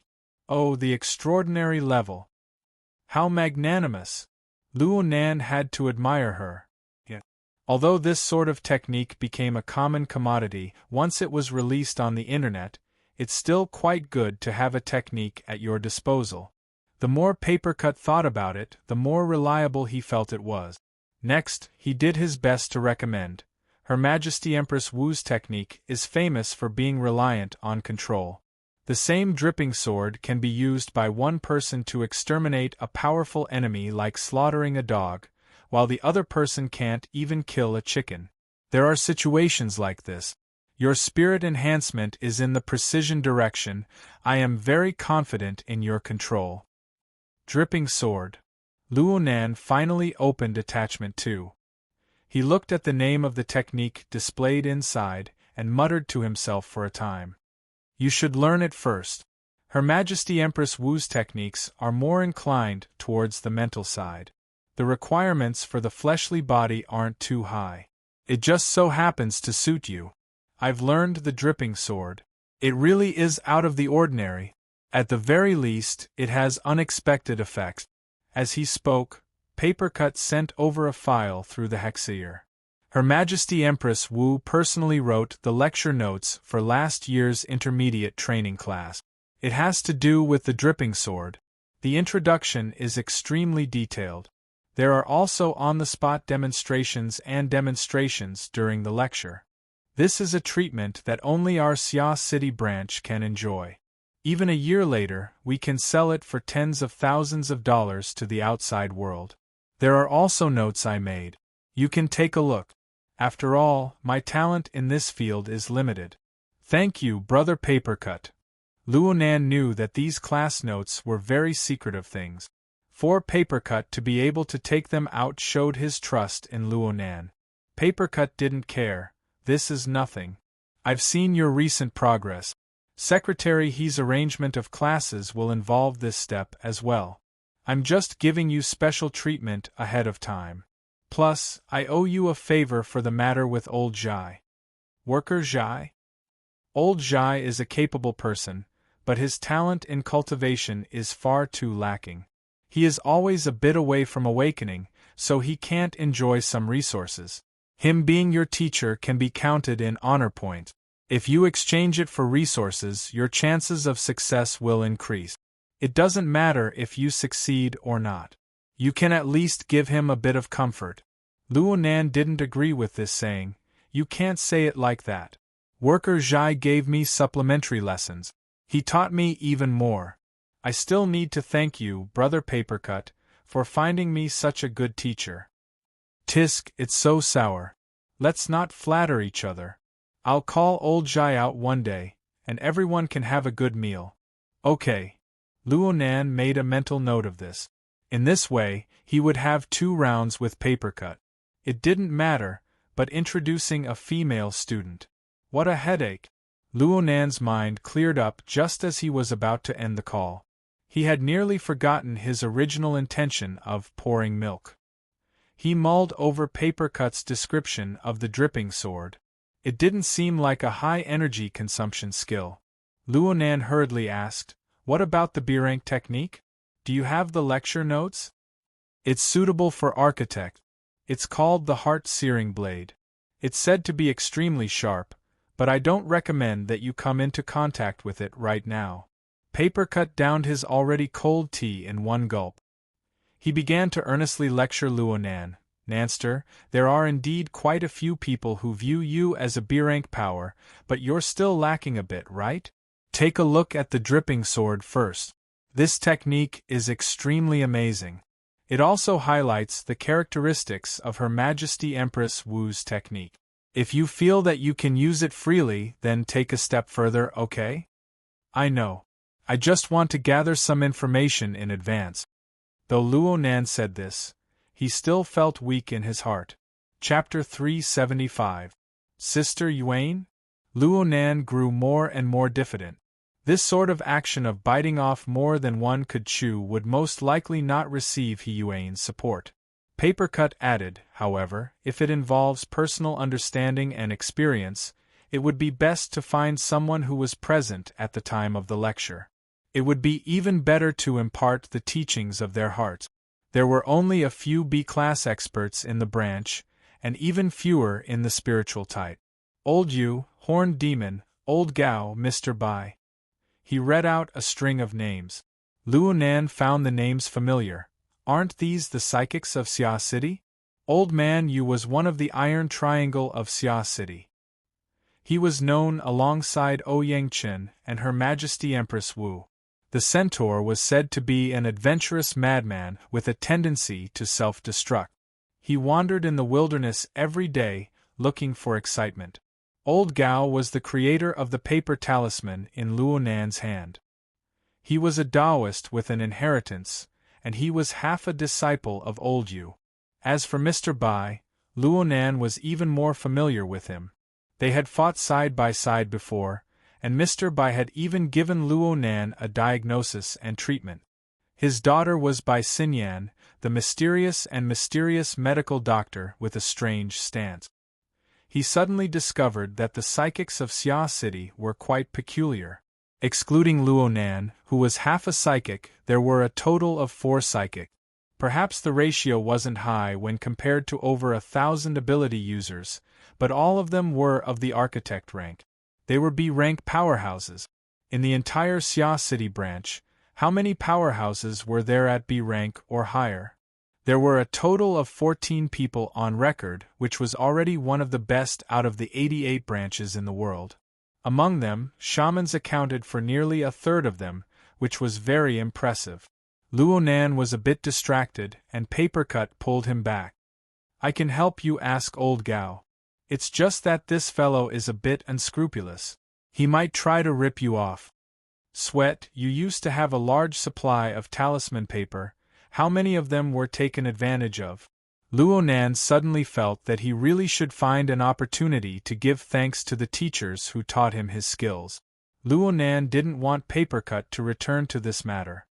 He thought for a bit and said, "Maybe we can look for Mr. Bai.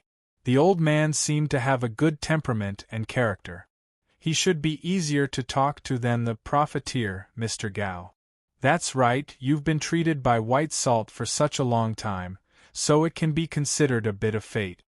He'll definitely pay attention to you, just don't take the initiative to mention it. I know.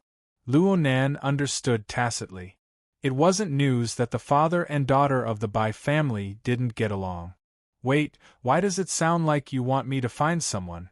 Luo Nan opened his mouth, but he was speechless. It was his own business, so of course he had to do it himself. However, with his otaku personality, he would feel great pressure even if he took the initiative to contact someone, let alone ask for help. After all, Mr. White was still his senior, and he wasn't that familiar with him. In any case, Luo Nan could no longer let Papercut do this for him. He could only grit his teeth and agree. It was also at this moment that he suddenly thought of something. If every time he went into seclusion to cultivate, he would have to lose control and spend a lot of energy to clean up after himself, would it be worth it? Mrs. Luo Shuqing was a bit baffled during breakfast the next morning. She kept feeling that something was off with Luo Nan. In the end, he couldn't help but ask, "What are you so conflicted about?" Luo Nan tightly stuffed a large amount of meat into his mouth. When he raised his head, he had an innocent expression on his face. "Your eyebrows are all knotted, and you still say you're not conflicted?" Luo Nan swallowed the slice of meat with great difficulty. He continued to play dumb. "Are you conflicted?" "Oh, my forehead is fighting with the marginal lobes." In the end, Mrs. Luo Shuqing's attainments in psychology were decent. She went around in circles and finally understood. In psychology, the prefrontal cortex represented rationality and self-control, while the marginal lobes represented impulsive emotions. It could also be understood as the struggle between long-term benefits and short-term benefit. Luo Nan was just speaking carelessly, and he shivered. However, his words did contain some true emotions. He didn't go looking for Mr. Bai last night. The reason was that he wasn't familiar with Mr. Bai. It was too late, and he was afraid of disturbing Mr. Bai's rest. To put it bluntly, his otaku cancer flared up. He displayed a fear of interpersonal relationship. He dragged it out as long as he could. He knew how to kill someone he was familiar with, and in the end, he went looking for Secretary He. He learned that the branch's database did indeed have a recording of the high-level seminar back then. However, Luo Nan wasn't able to get his hands on it. Yuan warned him very bluntly not to bite off more than he could chew. The B-rank technique, Heart Incineration Blade, involved too many elements. Many of them were knowledge unique to architect. Without a solid foundation, forcefully practicing was no good. Essentially speaking, Luo Nan hadn't even reached the standard of an awakened due to the imbalance between his body and soul. This was a problem with the standard. It wouldn't change just because his combat strength was superb. A missile that could explode at any time was indeed more frightening and destructive than a refined rifle. However, the control power needed to be looked at the other way around. Last night, Luo Nan even asked how to pour the milk. Oh no, he asked how to use his ultimate move. In the end, Yuan saw through his worsening condition of the imbalance between his body and soul. Only after tossing and turning for a while did he avoid the pain of inspection. He didn't get any results in his training that night. It was hard for Luo Nan to avoid feeling emotional. However, he had forgotten that his aunt had been paranoid these past 2 days. She was worried that Luo Nan had stepped into some domain.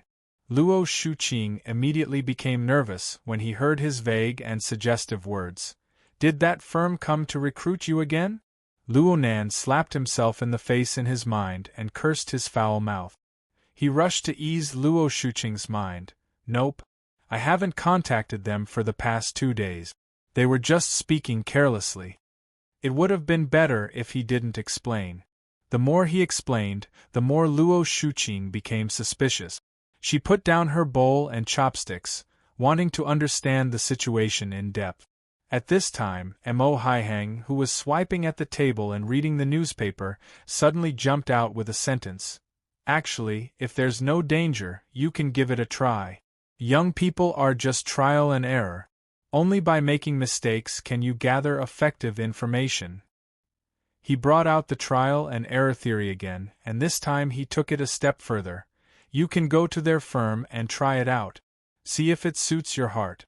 If you want to do it, then draft up a contract and bring it back for your aunt to help examine it. You're in high school now. Financial independence can be put on the agenda. Luo Shuqing turned to glare angrily at her husband, but she soon understood something. She furrowed her brows in silence. There was one more person who was at a loss. They clearly wanted to get to the bottom of things. Luo Nan knew long ago that his aunt and uncle were worried about the direction of the so-called trial and error theory. He could see through them with a single glance. He couldn't help but feel even more depressed. He groaned in his mind, "It's all a misunderstanding." He began to ponder whether or not he should ask Zhang Yingying for help. She should set up a trap and play a two-man show to calm the hearts of these two elders. Breakfast ended hastily amidst the confusion and probing. Today was Sunday, November 4th, 2096. The accidental injury in the morning seemed to have given a bad start to the day's schedule. Luo Nan's aunt and uncle, as well as Mo Yen, went out to do their own things after breakfast. Luo Nan continued to stay at home, carelessly observing the star atlas of the Format pyramid. He was intimidated by the continuously increasing water level of the vast ocean of iceberg. He dejectedly withdrew from the fixed space, holding his head in distress.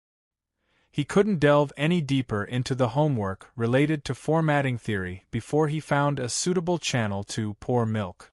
Even the root receptacle, root nature, and root trigger division technique personally taught by the gym master couldn't be considered due to too many connections. As for the internal refinement technique of the 9 orifices and 6 roots, Luo Nan had already mastered it during the morning class. There was no need to superfluously paint a snake with legs. Luo Nan had been at home for an entire day. He needed to do something, right? Luo Nan rolled around on his bed twice. In the end, he had no other choice but to follow Papercut's suggestion. He opened up the mission posting page for soul strength information gathering and flipped through the dripping sword teaching materials that Papercut had sent over. He wanted to see if he could discover anything interesting from it. For the fastest and most error-free novel reading, please visit Chapter 376. It had to be said that Luo Nan's mood was quite high right now. Most of his thoughts last night were on the heart-searing blade, the legendary secret technique of pouring milk. He only skimmed a few glances at the C-rank technique, the dripping sword. He did not sink his heart into it. He only knew that this technique mainly condensed water vapor out of thin air to attack the enemy's weak point. It was a bit like the magicians in fantasy novels, but the sound and light effects were inferior. Right now, Luo Nan wanted to go deep into contact with this technique. He first looked at the original recording on Annex 2 of Headquarters RT-8313 mission. Speaking up to this point, he actually wanted to look at Annex 3 yesterday, but he did not have the authority to read it. He could only look at the summary and the like. Only ability users at the architect rank or above could see the full picture. How infuriating! Luo Nan grinned as he waited for the network to buffer. The demonstration recording on the Annex used the reality level of video and audio storage specifications. Its volume was enormous.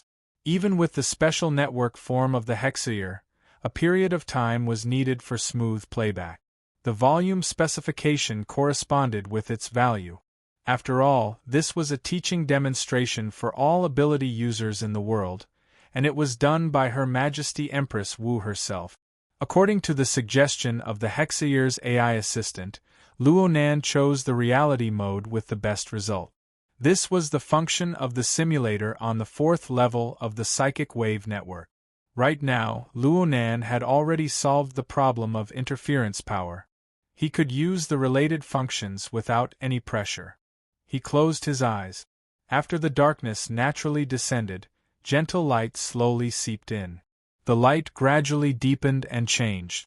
In the end, it formed a scene of interweaving gray and dark red. There were also intersecting noises, wind pressure, the choking smell of the earth, and even the dry sensation of his skin entering at the same time. He was instantly brought to the vast and spacious wilderness. Luonan was already used to such simulation guidance. He just felt that the simulator of the psychic wave network was a bit more exquisite than the burner version of Frost River reality. Right now, he was at the entry level of the 9 orifices and 6 roots technique. The stimulation of these nerve cells caused his internal organs, fascia, skin, and flesh to react instinctively. He needed to give himself another hint to make up for the disparity in perception between his mind and fleshly body. Luonan raised his head to look into the distance. Right now, he was at the top of a hill. This was the highest point relative to the surrounding environment. The dark red earth beneath their feet was cracked layer by layer, extending endlessly towards the horizon. This was, without a doubt, the wilderness. In the next second, Luonan's attention was involuntarily drawn by the bright, sharp, and valiant slender figure in front of him. He suddenly realized who was the main character in this world.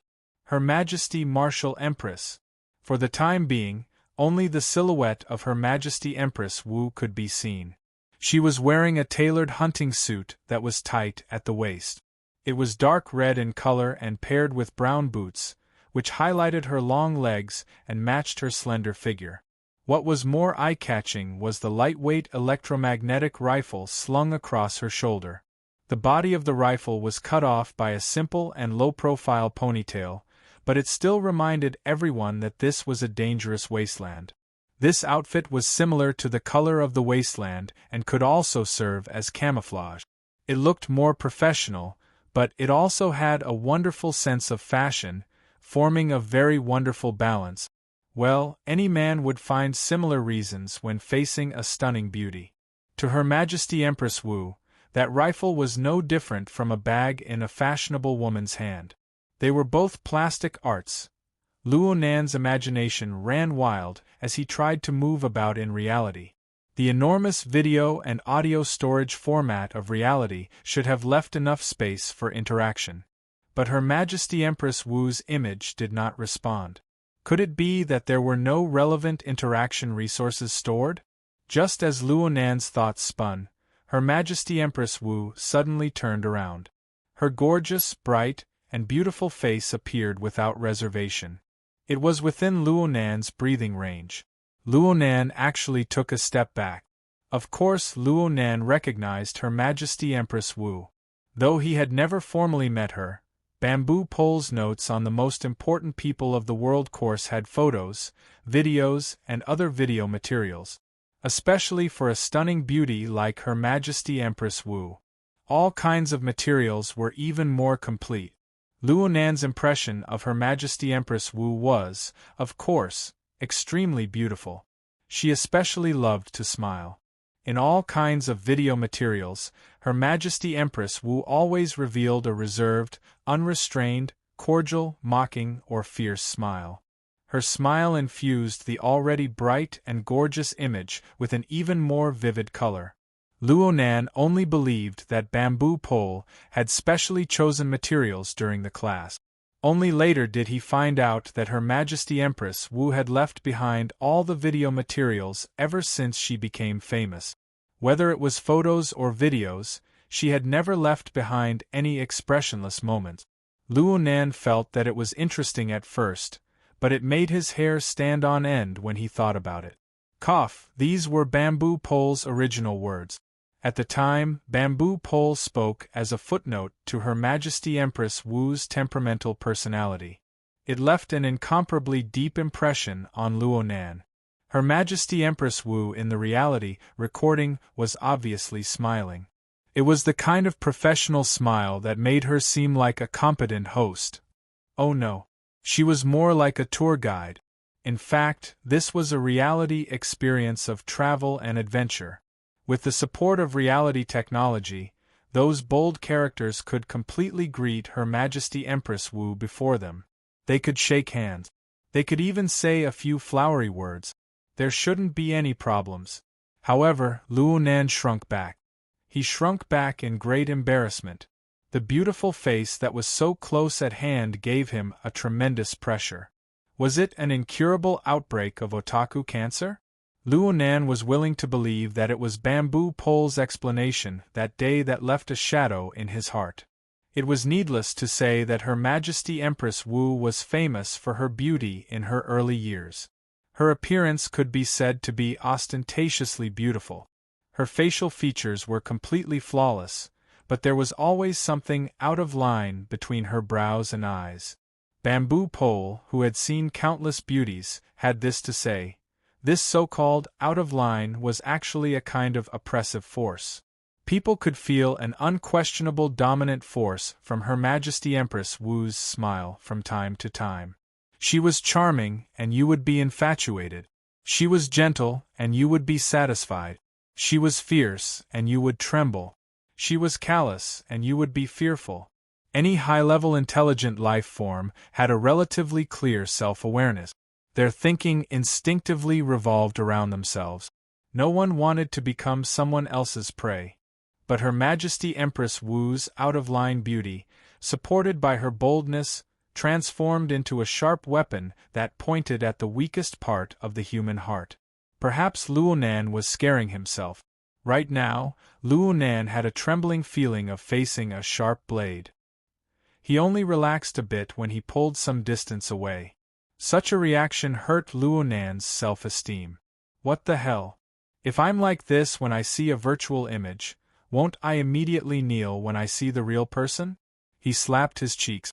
A wave of rebellious psychology, a common trait at his age, stirred restlessly.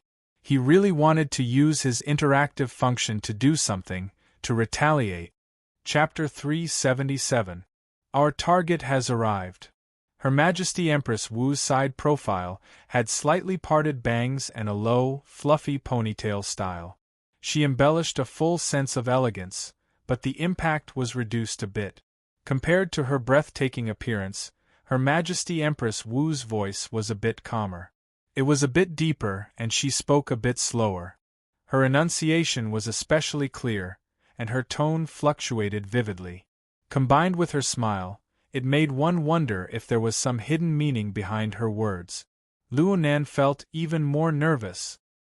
He heaved a sigh of relief and turned his head to look at the foot of the hill. An ugly hairless monster had just appeared. Its shoulder height was definitely more than 2 meters, its body was fat, and it had long fangs. It was shaking its layers of thick skin and flesh as it silently rushed up. It was less than 50 meters away from them. The scene suddenly tensed up. Her Majesty Empress Wu explained unhurriedly, "This is a pleated wild boar. It's a low-level mutant commonly seen in the wilderness. It has practically no research value, but its skin is thick and its blood is long. Its impact force is extraordinary as well. When it's in a group, it's quite irritating." Her Majesty Empress Wu removed the portable electromagnetic rifle from her shoulder as she spoke. She didn't even take aim. She opened fire with one hand, confident and at ease. The metal bullet accurately struck the head of the pleated wild boar, the thinnest part of its skin. It embedded itself deeply, but soon the flesh squirmed and the bullet fell off. Blood flowed like a fountain, smearing its face. The pleated wild boar was a bit dizzy, but it shook its head. It still charged forward courageously, fully verifying the evaluation of its skin being thick and blood being long. Her Majesty Empress Wu's figure didn't move.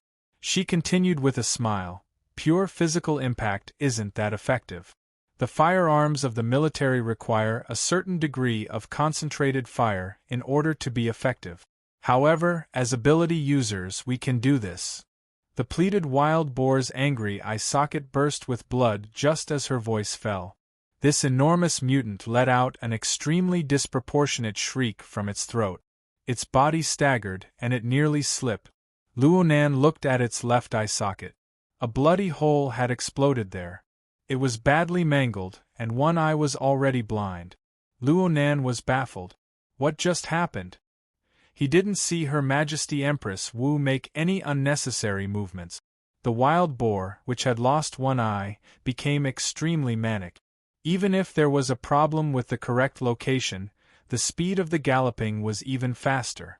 It was at this time that an excellent video clip appeared next to Luonan in the form of an AR. It replayed the moment just now in slow motion, helping a rookie like Luonan to reconstruct the process. Her Majesty Empress Wu gave a synchronized explanation.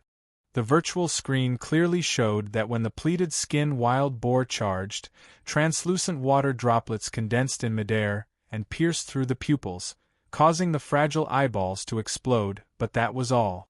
Her Majesty Empress Wu also said, "I just unleashed a dripping sword, but the effect wasn't too good. The reason why I'm doing this is to show everyone one thing. In practical applications, you shouldn't overestimate its lethality. After all, this is only an awakened level technique. If you don't use it properly, it will make the situation worse." It sounded very reasonable, but was it really not because of a mistake? Luonan had yet to walk out from the shadow of losing face. He couldn't help harboring a subtle thought and made malicious guesses. But in the next second, the other eyeball of the pleated wild boar, which was still 20 meters away, exploded. The situation seemed to be similar to last time. The pleated wild boar roared once more, but its roar was cut off halfway. Its thick and sturdy body lost its balance. It simply fell to the ground and slid forward. It lost all kinetic energy when it was around 5 meters away from Her Majesty Empress Wu. All that was left was the instinctive twitching of its limbs. Luonan gaped. This time he really didn't understand where the problem lay. At this time, Her Majesty Empress Wu took 2 steps forward. She was like a field researcher. She knelt on one knee next to the pleated wild boar, allowing the dry red earth to stick to her hunting clothes. Then, her slender fingers swiped through the air, and the head of the pleated wild boar that was as hard as iron was cut apart. It was only this inhuman action that made people remember her identity as an extraordinary. Oh, she wasn't one 3 years ago. Luonan didn't know how many times he had been stumped by this train of thought. The dissection scene was very bloody, but it helped to restore the truth. It was as if Luonan was at the scene. He took 2 steps forward and saw that the brain of the pleated wild boar had completely turned into a paste. Forget a wild boar, even a giant elephant would be cleanly wiped out by this kind of damage. But why was the effect so different between the 2 times? Could it be that she was cheating? Luonan sank into malicious conjectures, finding it hard to extricate himself. On the other side, Her Majesty Empress Wu had already given the answer. In terms of destructive power, this is the effect of the water droplet impact, which is enhanced by both sharpening and exploding. And in order to control it to penetrate the eye and enter the brain, there is also the enhancement of guidance. Her Majesty Empress Wu smiled as she explained the key points of this attack technique. As mentioned before, the dripping sword was called a sword, but it was actually an attack technique that interfered with the material plane of the mind. The principle was to use soul strength to form a special circuit, to fully do work, to absorb the water molecules in the atmosphere, to achieve a series of blessings such as sharpening, exploding, amplification, acceleration, guidance, and so on. It was a technique that killed the enemy in an instant. The core circuit structure of the dripping sword technique was known as the condensation ring. Only through this structure could water molecules be rapidly gathered. And on this basis, various effects such as sharpening, amplification, exploding, and so on could be realized. For this reason, soul strength needed to be close to the material plane. It was sculpted and shaped. It didn't matter if it was rough, and it didn't matter if it couldn't be maintained for a long time. The key point was the suddenness and explosive power of the instantaneous shape. It's not easy to absorb water from thin air, and it will delay the battle. Therefore, the most ideal way to use it is through the enemy's eyes, mouth, and other places that are more moist. It is possible to compress the gathering time as much as possible, using food to feed the enemy, to achieve an instantaneous effect. Her Majesty Empress Wu's attitude was candid. She didn't hide the shortcomings of this technique when it was used in actual combat. I'll repeat once more. Pure beads of water have no lethality. It must possess the 5 blessings of sharpening, amplification, acceleration, explosion, and guidance. Only then will it be meaningful. And these 6 structures are all independent. Aside from the condensation ring being the core step, the other effects will need to be increased or decreased according to specific circumstances. For this reason, one must maintain a high degree of calmness and clear-headedness in actual combat when using this technique. Unfortunately, quite a few people aren't able to do this. It has nothing to do with talent. It's just a matter of character. Wasn't character also a part of talent? Luonan really wanted to use the root receptacle, root nature, and root trigger division technique. He just learned to fight against Her Majesty Empress Wu. Unfortunately, this was meaningless. Her Majesty Empress Wu explained the 6 structural circuits one by one, including the condensation ring. She combined this with the magnified model on the virtual screen and a live demonstration. She explained the profound in simple terms and was very clear and easy to understand. The clarity of the reality level combined with the powerful playback function of the hexaear created an astonishing effect. Aside from theory, Her Majesty Empress Wu condensed the structural circuits in a casual manner. Even if she deliberately made them visible for the sake of demonstration, the fluctuations and changes of soul strength could still be sensed by others. This was not easy at all. No wonder the volume of the video file was enormous. How many resources would be consumed to reproduce such details? And there was certainly the specialized technology of the inner world inside. Her Majesty Empress Wu, who was in the reality realm, took the opportunity to sell her personal goods. The current application techniques of the mental side are the art of structure. Ability users fully utilize the plasticity of soul strength to form functional structures with interference power. Then they can influence and control more effective material components to realize the extraordinary effect of the mind distorting reality. Luonan nodded over and over as he listened. He thought of the wraith sign. The human-faced arachnid's offensive methods were often realized through complex and special structures. It was just that this fellow had no material foundation at all. It could only create shadows on the mental plane. There was also the configuration that Jack spoke of. It was the operational structure of energy and information. It manifested itself extremely clearly on the body of a burner. Her Majesty Empress Wu even mentioned the high-end application standards of the dripping sword on the topic of the art of structure. According to her, it was not difficult to make the water droplet explode. What was difficult was to condense it into a pellet, to be as sharp as a blade, to strike a vital point without injuring oneself. However, the sculpting and shaping of the condensation ring needed to be extremely precise in order to realize this point. The structure was stable, and it consumed too much mental energy. It was not economical enough, so there was no need to criticize her for seeking perfection. The consumption was too great. It was not economical enough? Luonan was very sensitive to consumption right now. His ears immediately perked up.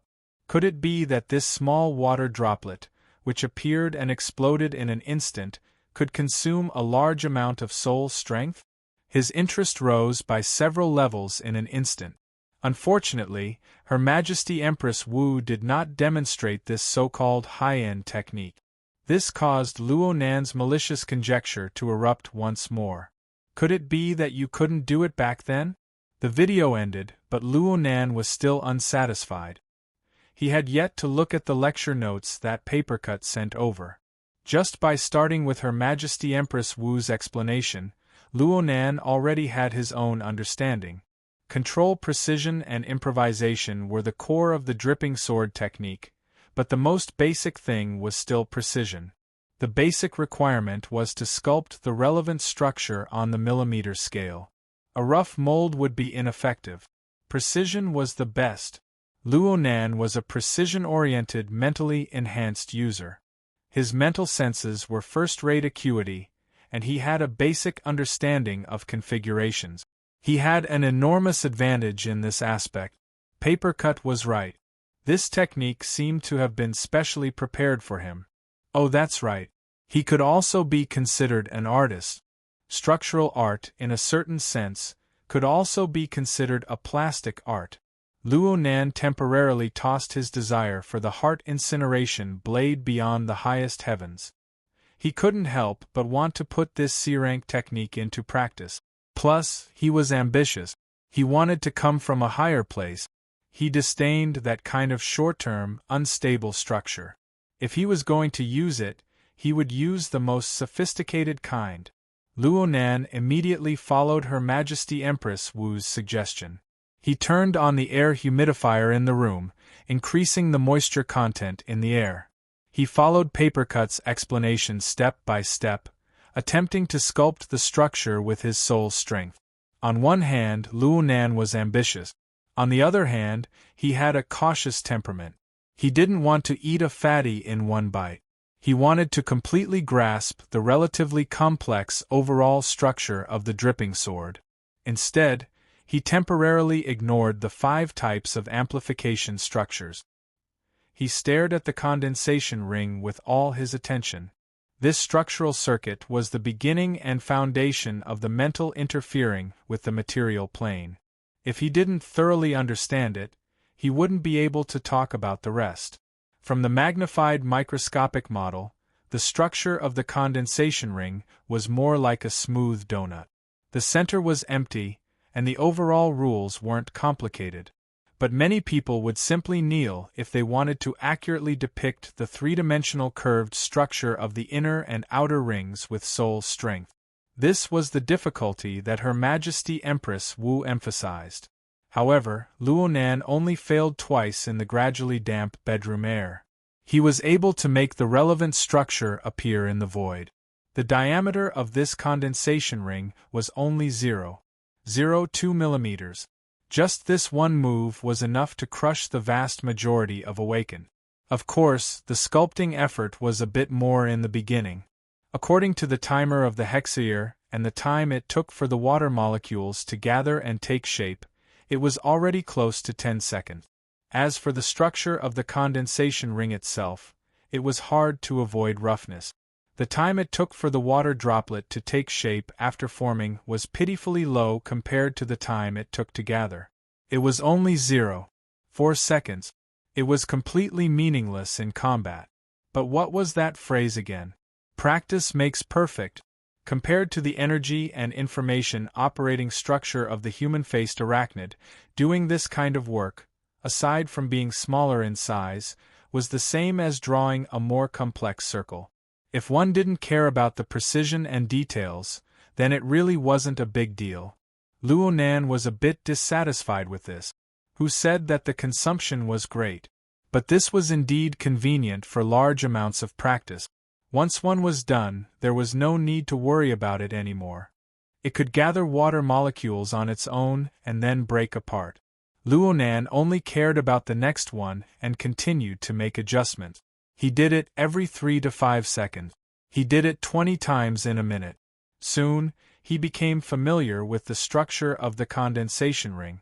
He could compress the majority of the condensation ring's shape to 2 to 3 seconds. He did it 30 times in a minute. 30 repetitions in a minute, and most of them were substandard products. It was hard to be effective. Was it boring? Was it frustrating? Perhaps some people felt that it was boring and frustrating, but Luo Nan didn't think so. Everything depended on the details. When he learned to sketch and sketch, he relied on large amounts of practice to slowly grind them out.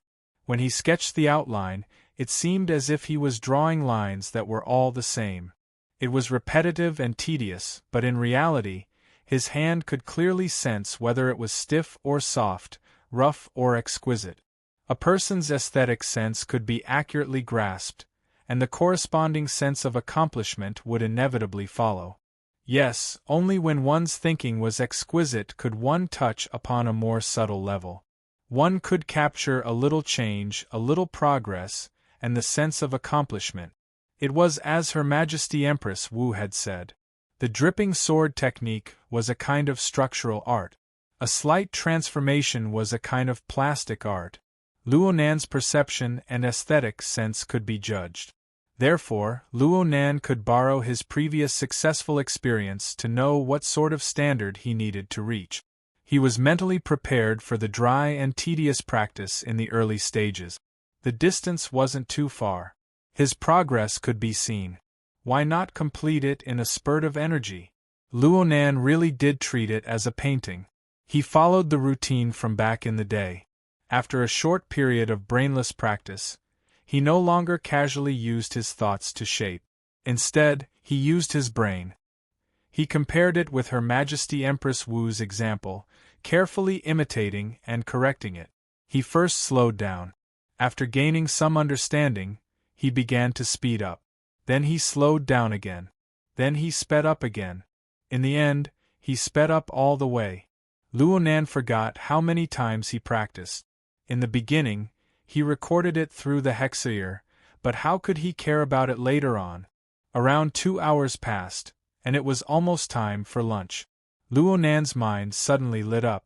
The brush and carving knife of his soul strength were extraordinarily smooth and quick.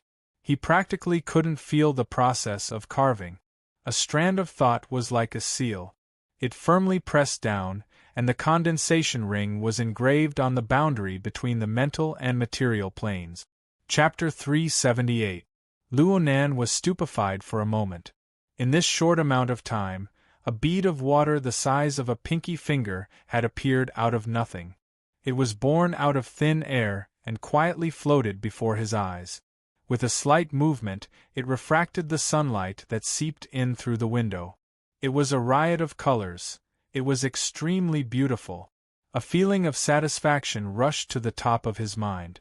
Luonan grinned and his mind relaxed. Only then did he feel tired. Tired? Oh, that's right. He might still have a lot of soul power left, but the energy and attention that came with it were related to the physical foundation of the nervous system. It was impossible for him to expend it endlessly. He fell back, arms outstretched on the bed. A few drops of water fell on his cheeks, forehead, and some on his arms and collar. It was so refreshing that he moaned in comfort. Luonan suddenly opened his eyes. He could only watch helplessly as a layer of mist floated down, instantly drenching his body and all the objects around him. Holy shit! Luonan jumped up, but it was already too late. The spray of mist had ended, and the quilt on the bed was damp. It was wet and damp, and it felt terrible. The covers of the 2 notebooks on the bed were also full of water droplet. Fortunately, they were made of leather, so they could be easily wiped. As for the quilt, he really had to move it to the balcony to dry. What was going on? The humidifier is also causing an economic crisis? Luonan wiped away the water stains on his face. His first reaction was to turn off the humidifier, but it looked like the humidifier was operating normally. He could only release his mental senses to observe the air humidity and the changes on the mental plane. In this way, he discovered some clues. Currently, the aftermath of the interference between the mental and material planes was extraordinarily intense. The sources were different and the number was extremely great. However, the amplitude of the fluctuations was relatively similar. It had a clear effect on the water vapor in the air. This gave Luonan a rough guess. Perhaps it was due to the latter half of his practice that the sculpting of the condensation ring structure had become more reliable. Its ability to sustain itself had greatly improved. After accumulating a certain amount of water, it would naturally take on the form of a water droplet. Because Luonan was completely engrossed in pondering the structure of the condensation ring, he was engrossed in training with a single heart. His impression of the ring remained at the very beginning. Just like that, the water droplets lasted longer and longer, and the speed at which they disintegrated became slower and slower. In the end, there were at least a few hundred water droplets floating in the room. When he was distracted and lost control of his mind, the structure of the water droplets became chaotic and exploded, turning into a thick mist. That was about it. Luonan shook his head and sighed. He roughly tidied himself up, lifted his blanket, and went to the balcony. Just as he took 2 steps forward, a glint of water flashed in the corner of his eyes. It was a water droplet that had just formed.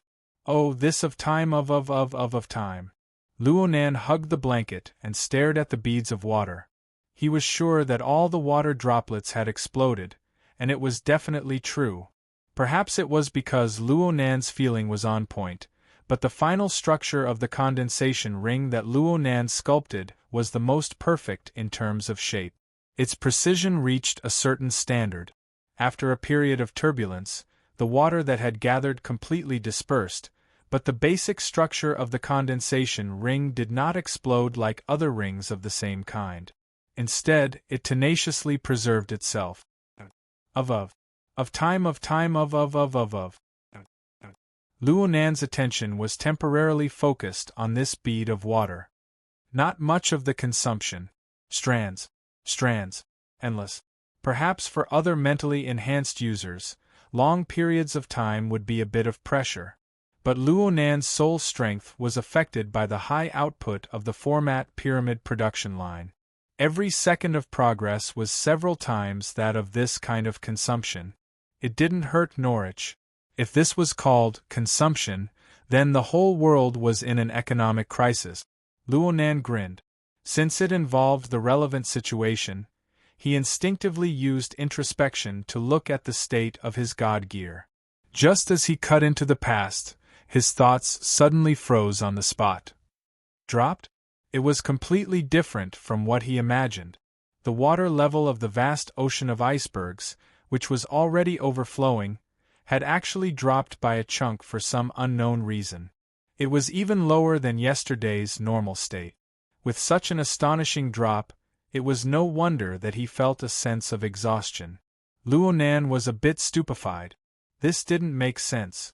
The consumption of the condensation ring needed to be multiplied by 1,000 to 10,000 times in order to achieve this sort of effect. Luonan subconsciously hugged the quilt to his chest. The slight moisture on it reminded him of something. The room had just been sprinkled with water mist.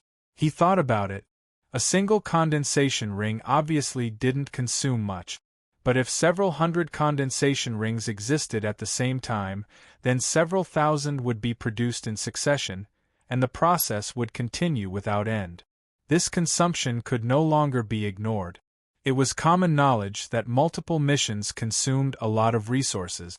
It was possible for this kind of consumption to exceed the output of the format pyramid production line for a period of time. In other words, Luonan's large amount of practice had turned into actual milk pouring as several hundred water droplets exploded. He poured the excess soul strength into the river. No, there was still a scene of milk pouring. But what was this? Atomization? Evaporation? Sublimation? Luonan laughed bitterly at first, but then he laughed heartily. He even tossed the damp quilt up in celebration. Even though the input and output were completely disproportionate, and the effect couldn't be said to be a permanent cure, it was still a pleasant surprise to be able to resolve a threat. Luonan never imagined that the matter would be resolved so easily when his symptoms relapsed. Moreover, he even obtained a rather effective emergency measure. The pressure was immediately swept clean. This feeling of being able to advance and retreat freely was too refreshing. Luonan's mood became very good. He cast his gaze toward the water droplet, and it was as if he was looking at a pearl. There should be a certain upper limit to the water vapor that the condensation ring could gather. The growth of the water droplet's volume had already stagnated. In the end, it was only the size of half a pinky finger, with a diameter of approximately 1 centimeter. It wasn't exactly eye-catching, but it was quite eye-catching when refracting light. Luonan thought for a moment. He wasn't going to disperse the water droplet for now. He wanted to see how long it could last and how its overall consumption was. He would certainly have to try out the 5 auxiliary structures in a bit. He just happened to use the core condensation ring as a base. Luonan hastily hung the quilt on the balcony and went downstairs to eat. The water droplet spun around his body. It was quite spiritual. The water droplet did not have the support of the heart ape technique. Instead, it was tightly linked with his soul strength. It was like an extension of his limbs. As time passed, the power of habit displayed more and more astonishing effect. When one was used to something, one would unconsciously ignore it. Luonan temporarily forgot about the water droplet beside him. He fought with the AI butler's anti-human nutritious meal. There was nothing else on this table, but the function of filling one's stomach was complete. Luonan didn't stay idle as he ate in large mouthfuls. He originally wanted to flip through the handouts and notes that Papercut had sent over, but after some thought, he continued to flip through the mission posting page. There was nothing else on Her Majesty Empress Wu's posting interface. However, the discussion area below, the traditional message page, had 20 messages that filled a page. Right now, there were a terrifying number of over 18,000 pages. There were only a few awakened in the entire world. Luonan remembered Zhang Yingying saying that there were less than 70,000 registered awakened in the entire world. This meant that every awakened had posted at least 5 times in the discussion area. Even though this was the accumulation of 3 years, there were certainly quite a few quarreling and spiteful messages within. But from the perspective of the inner world, this was truly a national event. The influence of the world subjugation event could be seen at a glance. The messages in the reply area were arranged in reverse order by default. The newest message was at the very top. It was from 10 minutes ago, and the content was a daily kneel. Luonan traced back an hour. There were 2 more messages, indicating that the popularity of the discussion did not decrease. They were still in the godly posts. Luonan wanted to understand the atmosphere at the time, so he switched the replies to the proper order. He started from the beginning and skimmed through 3 to 5 pages. Most of the messages were, "Is this real or fake? What a beauty, she's my type. Beware of soul fingerprint collection trap. First-time measurement data, and other hipster messages." Of course, there were also the current Wu Zetian? She must be a hype, and other idiotic messages that were brutally whipped into corpses. It was very clear that Her Majesty Empress Wu of 3 years ago was not a particularly outstanding character in the world. She did not possess global fame. But it was precisely after this incident that she truly soared to the heavens. She added more and more legendary colors to the world subjugation event. Luonan more or less admired her. Even though he felt that the martial empress secret technique was not as marvelous as it was described in practice, the influence was real, and Her Majesty Empress Wu was capable of shouldering this responsibility. Luonan skimmed through a few pages, wanting to change his method. Just thinking about the 360,000 pages was enough to make him collapse. If he really were to read page by page, he would not be able to do anything for the next 10 days to half a month. He used the Hexaear's intelligent filtering function to eliminate the boring messages. He only looked at the essential replies. Just like this, there were still over 200 pages left. Many of them were tests of the dripping sword. Some were single columns of data. Some were experimental demonstrations. There were also extremely cruel combat scenes. These were the responses of several tens of thousands of ability users from all over the world toward this technique. However, these dry goods weren't the most popular of the essential posts. It was the era of national entertainment. There were always some funny and amusing messages that grabbed the most eyeballs. Luonan saw a string of hilarious scenes of practicing and using the dripping sword. There were all sorts of absurd incidents and all sorts of amusing suicide. The high difficulty of using the dripping sword fueled the vitality of these videos. Luo Nan saw a certain eccentric person use his own mouth to quickly condense water droplet. The result was a tragic explosion. Luo Nan could not refrain from giggling foolishly on the dining table. He watched a string of videos and nearly missed his afternoon class. When he returned to his bedroom to do his afternoon class, he shot a glance at the balcony. He saw the slightly swaying quilt over there. His mind suddenly stirred and he walked straight over. Today's weather was cloudy. Sunlight came and went. The effect of drying the quilt was quite average. The color of the quilt was light and there weren't any decorative designs on it.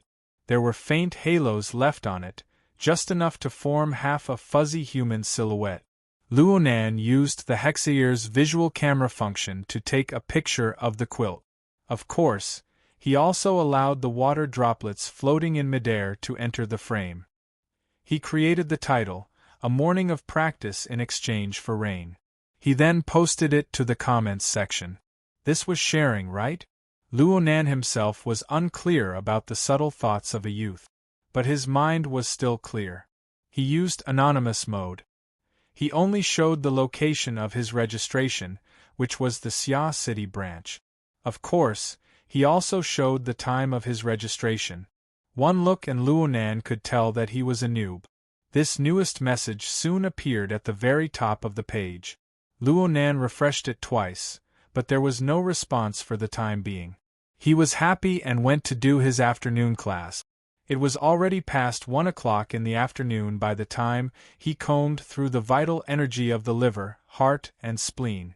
Luo Nan was used to single-mindedly concentrating on cultivation. His mind was filled with similar elements. He had nearly forgotten about small matters like uploading photos. He shifted his attention to the water droplet that still existed. Through his mental senses, he knew that the condensation ring at its core was still stable. Perhaps as long as the supply of his soul's strength didn't stop, this thing could continue to exist. The condensation ring was undoubtedly a very good carrier. Luo Nan attempted to use it to further grasp the 5 auxiliary structures of sharpening, amplification, acceleration, and so on. He was just about to replay the reality recording to learn the relevant knowledge when he suddenly recalled an essential reply he had seen during lunch. The starting point of the respondent was that he was dissatisfied with his firing speed in combat. He suspected that Her Majesty Empress Wu was cheating. The respondent started from the beginning of the video, analyzing the authenticity of the reality, recording frame by frame. Though he had serious doubts about the authenticity of the recording, the angle was more practical. He used various analysis techniques. He even captured and analyzed the soul strength fluctuations produced by Her Majesty Empress Wu in combat twice. The data was extremely detailed. This would be an excellent starting point if he wanted to replay it. This reply was very long. It was enough to start a series of posts. In fact, this was a link to a hot forum post. The number of replies it drew in was quite large. These replies of replies were distributed in various hot spots in the thread. If the reader was interested, they could see a long string of replies with a light touch of telepathy. Of course, they could also choose to use bullet screen mode, but that was too messy. Luo Nan didn't like it. Anyone who read the thread would inevitably be affected by the hot spots. Luo Nan paid more attention to the ones with a large number of replies. He originally wanted to lock onto the latter half of the lecture, but he stopped midway. He saw a hot spot with over 10,000 replies. What attracted his attention was a scene that left a deep impression on him. It was the moment when Her Majesty Empress Wu suddenly turned her back to the viewer not long after the video started. The poster complained, "I actually took a step back when I saw a beauty. This isn't logical. That's why I became suspicious." The replies instantly went off the mark. I'm relieved to see the poster take a step back. I really regret it at the time. Step back +1. Regret +1. Step back +1. Regret +10086. Am I the only one to throw myself at her? Raise your hand if you throw yourself at her. Does throwing yourself at her count? You don't even give me a second glance, do you? The poster has already analyzed it below. Everyone is retreating here. The video has a fixed program buried in it. It's to keep you bunch of perverts at a distance. So it was like this. Luo Nan came to a sudden realization when he saw this. So he wasn't the only one who suffered and lost face. This was the common experience of all the participants. The irresistible elements within made up for the young man's wounded heart. But then Luo Nan was confused. The pressure that pierced the weak points of his heart and the fear he felt were also the effects of the program? Chapter 379. Emotional memories were often particularly deep, but they were often distorted. From Luo Nan's impression, he had taken a step back. It was a true reaction of his mind. But the analysis of this quintessential post was reasonable and convincing. This created a contradiction. Should I believe the data, or should I believe my feelings? Luo Nan believed the former for now, but he still harbored some doubts. He continued to read, hoping to find a more decisive and convincing reason. The group of braggers was exposed when they replied to this point. They had a tendency to turn back to the main topic with great difficulty, but not long after, the following comments veered off the mark.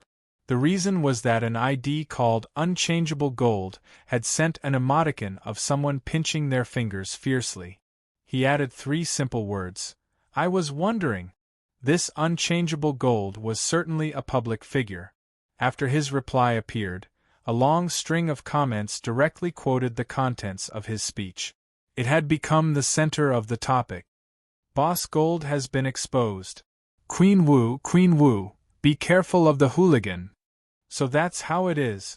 Gold has always been like this. Boss Gold represent headquarters in an expedition to Xia City. Most of these comments were from 3 years ago. They called out Her Majesty Empress Wu's nickname from back in the day. The atmosphere was extremely enthusiastic. But this was not the most explosive point. A dozen or so messages later, a certain ID replied with the same quote from Unchangeable Gold. The content was even simpler. It was just a string of ellipses. But it was this simple symbol that caused a group of bored people to clamor as they pounced over. They replied one after another in remembrance. It was no wonder that they were not calm. The person who came later was the true source of all evil, the instigator of all evil. Wu Ming. No one knew what happened back then. The current ID of Her Majesty Empress Wu was dyed with the most distinguished purple-gold color of the society. She was the symbol of a veteran, a powerful person, and a person with real authority in the society. After she personally replied, the comments below truly exploded. One could vaguely feel the fiery atmosphere of the time from the dense overlapping of the messages. But strangely enough, there were still people who came to pay homage to this temporary hot spot. Luo Nan scrolled to the end and saw that the latter half of the replies were mostly, Boss Gold is dead. Burn incense if you have something to do. Ambition is not far. The soul has returned. I don't believe that Boss Gold has disappeared. Sit and wait. Missing? The range of public figures who had been missing for 3 years was very small. Luo Nan subconsciously opened up Unchangeable Gold's personal page. The entire page was gray in color, but the information of his rank, position, achievements, and honor were all preserved. Looking at it this way, it was easy to understand. Back then, Director Jean was most likely a purple-gold certified person, which meant that he was the branch president, the headquarters deputy secretary, and a senior elder. Among this group of people, the strength of B class was considered low. The real ones were B+, or even a class, which was the level of extraordinaries. However, he had been missing for many years, so he must have missed the qualification certification process that was held once every 10 years. The relevant benefits were temporarily frozen, and the display of his ID had also become ordinary. Only this locked page and the old posts from back then had some traces left. Luo Nan really did seem to have heard of this before. It was most likely in bamboo poles, Notes on the most important people of the world course. It shouldn't have been listed separately, but Luo Nan recalled that there had been an extremely famous case of extraordinaries going missing in recent years. The Maple Pavilion case. Luo Nan flipped through the information given to him by Bamboo Pole. His memories from the class became clear. This Mr. Unexchangeable Gold was indeed a legendary character. Rumor had it that he was one of the first capital tycoons to strike it rich after the war. He had a net worth of hundreds of millions, but he had awakened to extraordinary powers by chance. He had been infatuated with them ever since, so much so that he had spent all of his wealth in order to take a step forward in cultivation. Perhaps the heavens had been moved by his determination to spend money, or perhaps the extraordinary powers he had awakened to were truly astonishing. He had advanced to become an extraordinaire in the 80s, becoming one of the most apex existences on the planet. After that, he resumed his old business and entered the sea of business. He opened a chain of hotels called the Maple Pavilion. He had brains and the status of an extraordinaire. He had opened hotels all over the world in a short few years, rushing to enter the top 100. His net worth was even greater than when he had first made his fortune. By now, no matter how one looked at it, this Mr. Unexchangeable Gold was a true winner in life. His experiences were wonderful and perfect. However, normal people couldn't understand the world of great experts. It was unknown what Unexchangeable Gold was thinking. He felt that it wasn't enough to open the Maple Pavilion hotels in the 88 metropolitan areas of the world. He began to operate hotels in the wilderness to do business with vagrants. In the beginning, he really did succeed in a few operations. He gained quite a bit of reputation among the vagrants. However, 3 years ago, he rushed to the wilderness to inspect a new location for his hotel. He suddenly encountered an accident and went missing. According to the results of the investigation at the time, the location where Unexchangeable Gold went missing was a mountainous area of nearly 2,000 square kilometers. The force of the impact pierced through the Earth's crust, detonating dormant volcanoes and changing the terrain. The power of an extraordinaire was terrifying, but it was useless. Those who should have gone missing had gone missing. Bamboo Pole mentioned Unexchangeable Gold during class. He wanted Luo Nan to understand that even an extraordinaire wasn't an omnipotent god. Coincidentally, the specific time of Unexchangeable Gold's disappearance and the time of his reply were 24 hours apart. These were the last traces of him in public before he left the metropolitan area and entered the wilderness. In a certain sense, these words could be considered his last word. Luo Nan finally understood the reason for the abnormal number of replies to a boring topic. In the end, it was because of this. There was clearly a closing song of a tortuous legend hidden within. Sigh. Luo Nan was no exception. He sighed and closed the analysis thread with dull interest. He didn't want to look at it for the time being. If a young man with the highest goal in life was to become an extraordinaire, he would be depressed for an entire day and night upon encountering such a thing. Luckily, Luo Nan's goal was a bit distant from this field. He adjusted himself a bit and stopped looking at the thread. There were other things he could refer to. Luo Nan hadn't looked at the handouts and notes that Papercut had sent him. He planned to spend half the afternoon to understand them. He never expected to discover that this handout actually revolved around the recording of reality after flipping it open. It was tightly integrated. There was nothing to say. Luo Nan could only activate reality and link to reading mode at the same time. He began to work hard. Of course, the handout only brushed over the first few interlude. It mainly started from the moment he discovered the pleated wild boar and entered combat mode. Sure enough, it was just as Papercut said. Her Majesty Empress Wu's personal explanation of the handout was much more detailed. It was also much more profound than the elite replies seen online. In the morning, Luo Nan used a mere 2 hours to train the condensation ring to a certain level. Because of this, He had some doubts about the technical difficulty and actual combat power of the entire dripping sword. But when Luo Nan saw the handouts personally produced by Her Majesty Empress Wu, he had to reflect on his own shallow understanding. Not only did Her Majesty Empress Wu give a thorough analysis of the condensation ring and the 5 auxiliary structures, she also mentioned many of the thoughts she had when making the video. She also added many application techniques, touching upon all kinds of combat environments, unexpected situations, variations of techniques, and so on. From what Luo Nan could sense, Her Majesty Empress Wu used the condensation ring as a foundation. She could add or subtract auxiliary structures at will. She could even add or subtract the condensation ring itself. Her Majesty Empress Wu revolved around the 2 vitals of the enemy, the eyes and the mouth. She could transform into a dozen major categories and hundreds and thousands of killing technique. Luo Nan didn't quite understand the other categories, but there was a part that involved the nervous system. Just a few words were enough to make his forehead sweat. A small water droplet, through various ways of stimulating the nerves, could achieve 7 or 8 effects such as death, hallucination, paralysis, torture, and so on. Every move was highly maneuverable, as long as one's control ability was up to standard. Such endless transformations, it was simply inconceivable. It was a pity.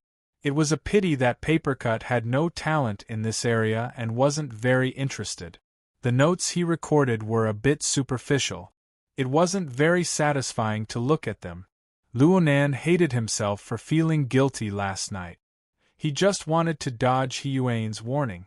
Not only did he not get the heart-searing blade video archive, he even skipped over the dripping sword. He read the handouts and notes from beginning to end, but he was not satisfied and wanted to read them again. He didn't expect to find another video at the end of the note. It wasn't long, only 2 or 3 minutes. It was President Ouyang's concluding speech. Papercut had recorded it on the spur of the moment. At that time, there were more than 100 people sitting in the circular conference room. They were the backbone of the branch. Luo Nan looked around and found a few familiar faces. In the center of the conference room stood Ouyang Chen and Her Majesty, the Martial Empress. Slightly to the side, Old Man Yu sat in a wheelchair, occupying a corner. The 3 heavyweights of Xia City appeared in unison. The standard of this intermediate training class was already top-notch. This made Luo Nan look forward to next year's spring training class even more. Generally speaking, the host's speech, the concluding speech, and the like should be relatively empty. They were heavy on flattery and had no substantive content. At first glance, Ouyang Chen's path was also like this. However, his evaluation method and focus were quite to Luo Nan's liking. This was what President Ouyang had said: 50 years have been spent on contemporary research on supernatural powers, from nothing to the current classification. In this period of time, the number of applied techniques alone has exceeded 70,000. Mud and sand have fallen, and fish and dragons are mixed together. I recognize the vast majority of these techniques, but I don't believe that they have any practical value that can be passed down for a long time. These applied techniques are either simple and crude. Some are tedious and complex. Some are profound and abstruse. There are few exceptions.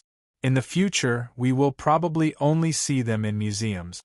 Through them, we can feel this era of barbaric growth. But a year ago, I saw the dripping sword released by Lady Wu.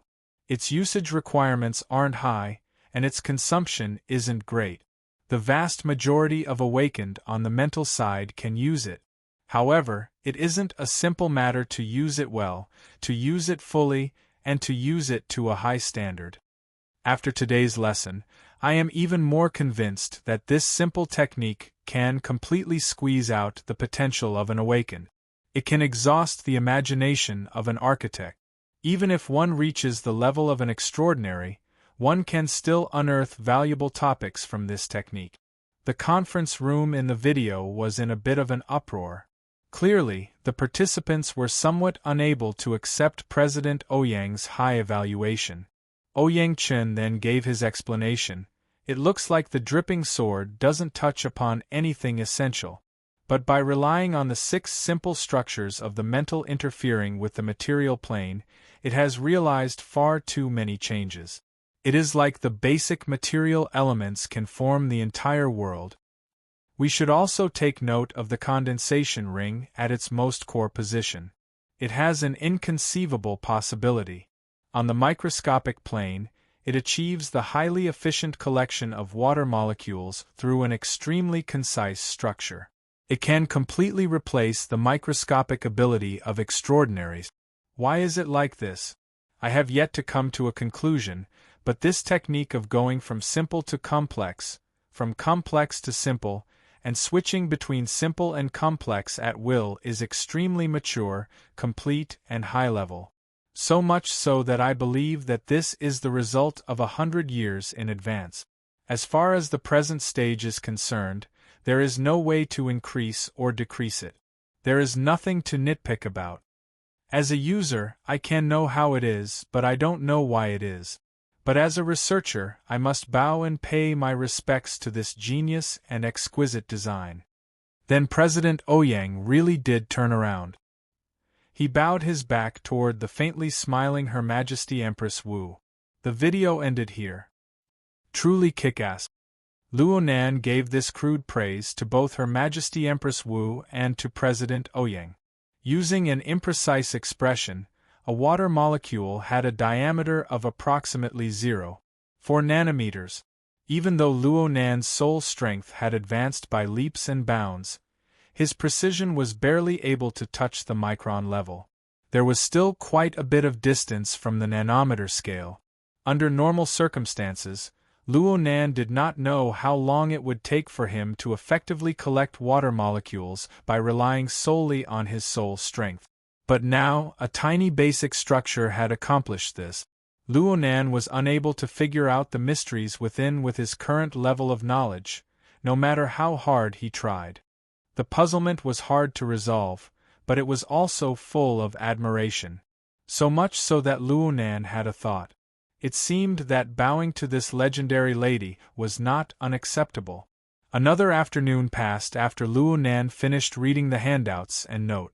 The condensation ring gathered a small bead of water by Luonan's side. It was the size of a fingertip. This was already the limit of its volume. According to Her Majesty Empress Wu, Luonan's usage belonged to the thankless type. However, even that legendary lady would never imagine that Luonan possessed a production line that produced an unending stream of soul strength. When the in and the out were completely disproportionate, there was no need to measure anymore. It was fine as long as he was willful. With a slight stir of his thoughts, the bead of water he controlled was like a sword pill from a novel. It leaped and flew, coming and going freely in the room, doing as he pleased. The materialization of supernatural abilities gave him a greater sense of achievement compared to the soundless siege hammer. There was only half a day left in his closed-door cultivation. His plans could not keep up with the changes. Luonan's cultivation plan was far from reaching his expectations in order to clean up his mess. The dripping sword had become the most unexpected harvest. It should be firmly grasped. What? The star atlas of the format pyramid? Wouldn't that be a huge problem? In any case, Luonan had already developed a deep interest in the dripping sword. He even had feelings for it. Chapter 380. Luonan decided to press on with a spurt of energy. He grasped the 5 auxiliary structures of the dripping sword. In his opinion, this was possible.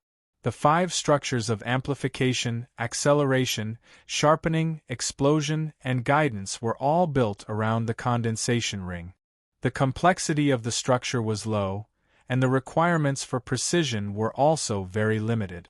Especially the range increase, acceleration, and guidance. These 3 structures that increased the effects of control were just extensions of the condensation ring. Luonan only needed an hour to master them very well. Of course, this was partly due to the sturdiness of the condensation ring, which allowed him to practice on it again and again. He did not have to worry that the crude auxiliary structure would explode and cause him to start all over again. Luonan was already able to make the fingertip-sized bead of water dance up and down within the room. If he urged it with all his strength, it would be like a streak of water slicing through the air. It would only be able to see the light, but not the shadow. Then it would slap onto the wall. It was truly a tragic car accident.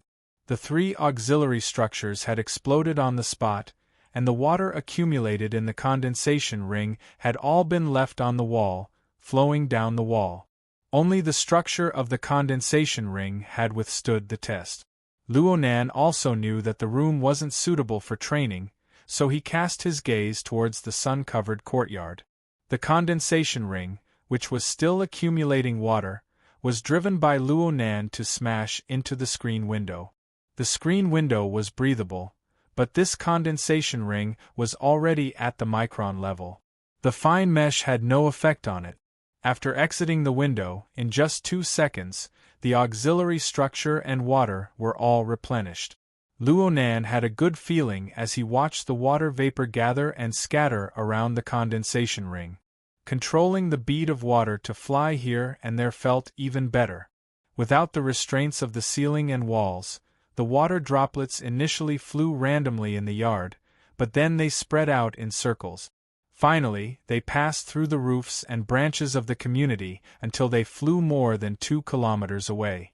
People came and went in the community on the weekend, but no one noticed the water droplets passing over their heads. Even if they did, they would only catch a glimpse of the light at most. They could not understand the truth behind it.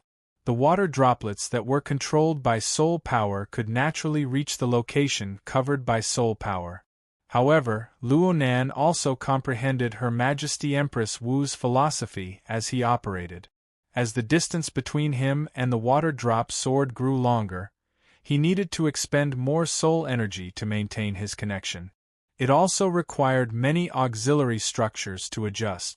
While making use of them, they also had to pay attention to the problem of running in. After all, it was the interference of the mind with the material plane. If there was no order between the two, it would cause unnecessary consumption and interference. As for how to ensure the most effective cooperation, there was only one way: practice. Without going through hundreds or thousands of mistakes, it would be impossible to understand the subtle and complicated relationships hidden within. Needless to say, training full of mistakes also consumed a lot of energy. According to the general knowledge Luonan grasped during this period of time, even if the basic structure of the condensation ring wasn't damaged, Luonan just needed to adjust the other 3 auxiliary structures. It would take roughly half an hour to reach the limits of a mentally enhanced awaken. However, Luonan didn't need to consider the issue of consumption at all.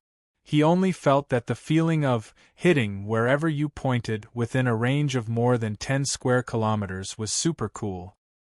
He even thought that if he extrapolated from this logic, wouldn't it mean that as long as his soul left his body, wouldn't he be able to run around the streets with the dripping sword? Moreover, with his soul body's sensing range, if he was in the Nade district, he would be able to cover the entire Nade district. If he was in the River Wu district, he would be able to surround the entire River Wu district. How was this dripping sword compared to the flying sword in the ancient legends to behead people? Thoughts spun in and out of his mind, but in the end, he just shook his head in self-mockery. The lethality of the dripping sword was extremely limited, and it was difficult to control and transform it. There was a most basic bottleneck that determined his train of thought to be nothing more than wishful thinking. The out-of-body state was similar to what ancient metaphysics called the spirit leaving one's body. There was no material medium. Though one could travel 1,000 miles in one night, one could not do anything to the material world. There was no interference power to speak of.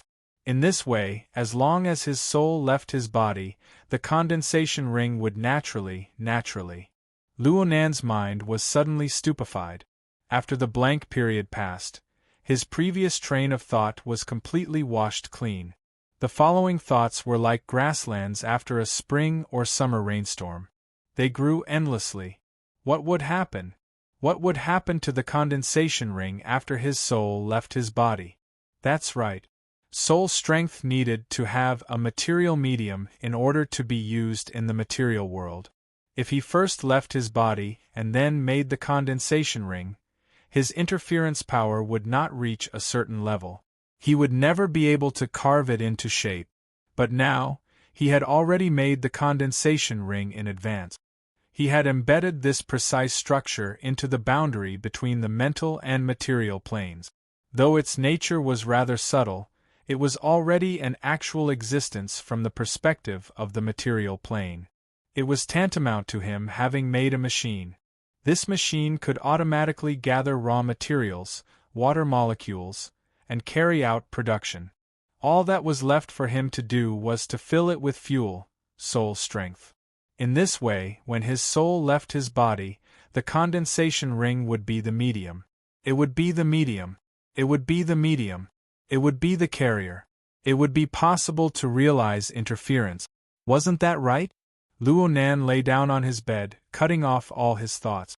It was better to directly test things out than to think about it. Even if he failed, he would only lose a fine-level condensation ring. At this stage, he would just lose a piece of blue equipment. As he mentally prepared himself, he decisively went into an out-of-body state. In the next second, he pulled his soul out of his body and floated out the window. He floated side by side with the 1-centimeter diameter water bead under the warm afternoon sun.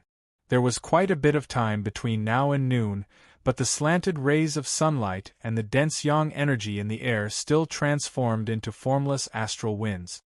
They blew endlessly against his soul body, and the consumption of soul strength suddenly rose by a large amount. There were very few B-rank powers who could go into an out-of-body state.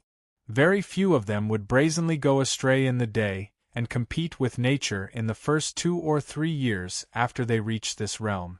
Student Luo Nan relied on the format pyramid production line to produce soul strength in an unending stream.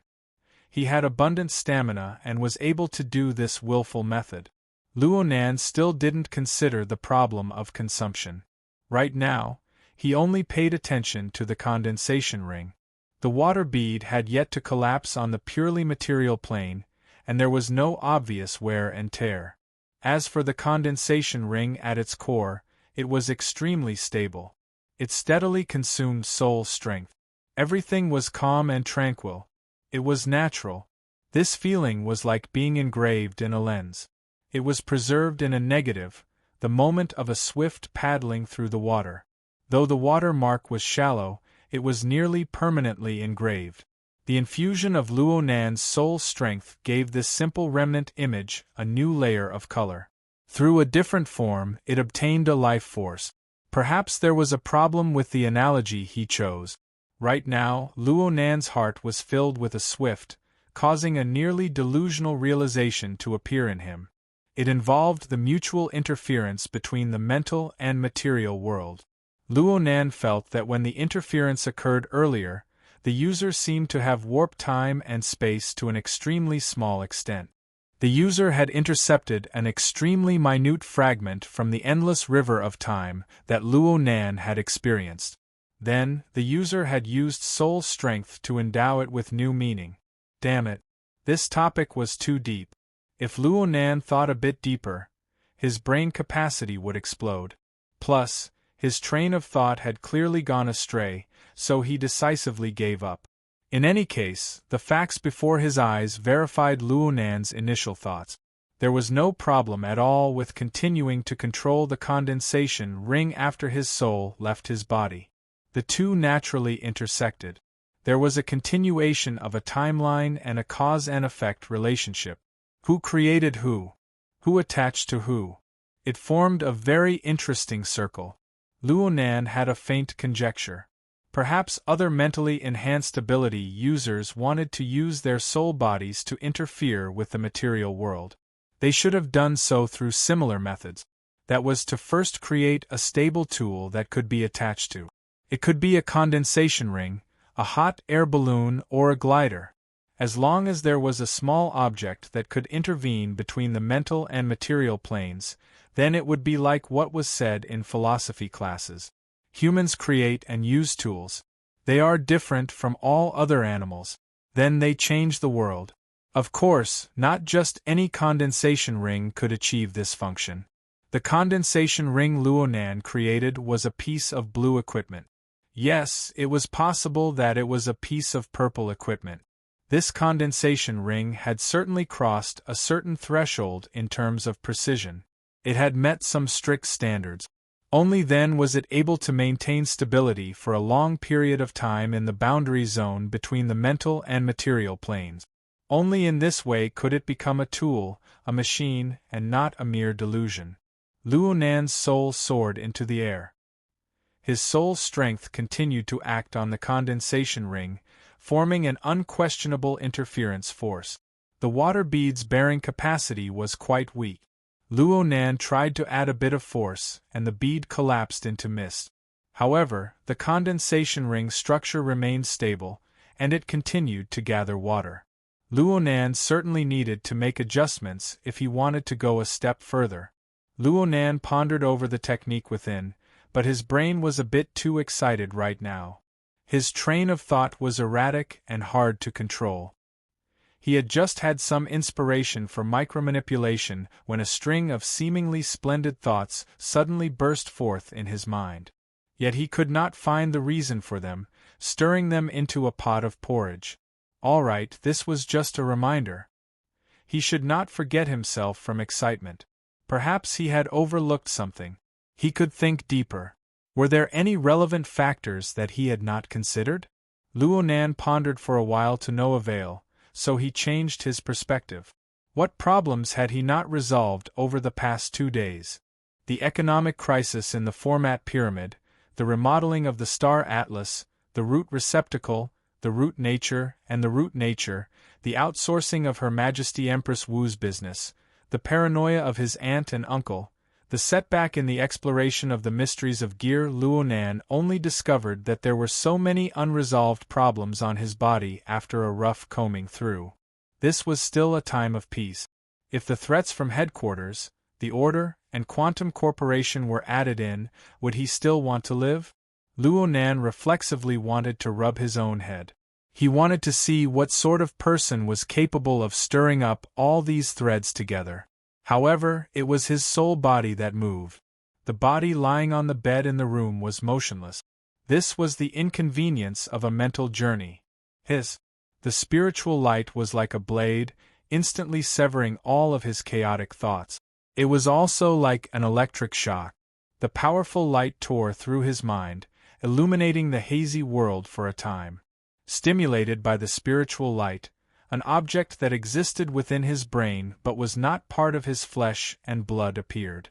It trembled endlessly as his soul strength entered and exited it. The external neuron. Luonan finally thought of it. He had pondered over how to interfere with the source of the material plane after his soul left his body. Wasn't it because of the external neuron? That night, his soul left his body to explore the mysteries of gear, but it was difficult to enter. He speculated that it was very likely because he did not bring the external neuron with him. Later, he tried to absorb it purely with his soul's strength, but he failed miserably. Then he created the reversal of true energy, using the material to interfere with the mental. He burned and refined it, but there were no results. But now, the condensation ring had fallen from the sky and brought him around a corner. It had actually easily and skillfully crossed the great gate of his soul, interfering with the material world. With the support of the condensation ring, his out-of-body soul was able to possess interference power without going through his fleshly body. Couldn't this method be used with the external neuron? Right? The thought was unstoppable once it formed. Luonan was unable to continue thinking. His soul body immediately threw itself back into the room, restoring the faintly discernible connection with his fleshly body. Then he willed it, stimulating the external neuron to produce a response. There were no surprises. The electric dragon that remained within his brain radiated a brilliant radiance. It bared its fangs and brandished its claws as it swam outwards. Electricity seeped out from between Luo Nan's eyebrows in the next moment. Luo Nan instantly severed the direct connection between his soul and fleshly body.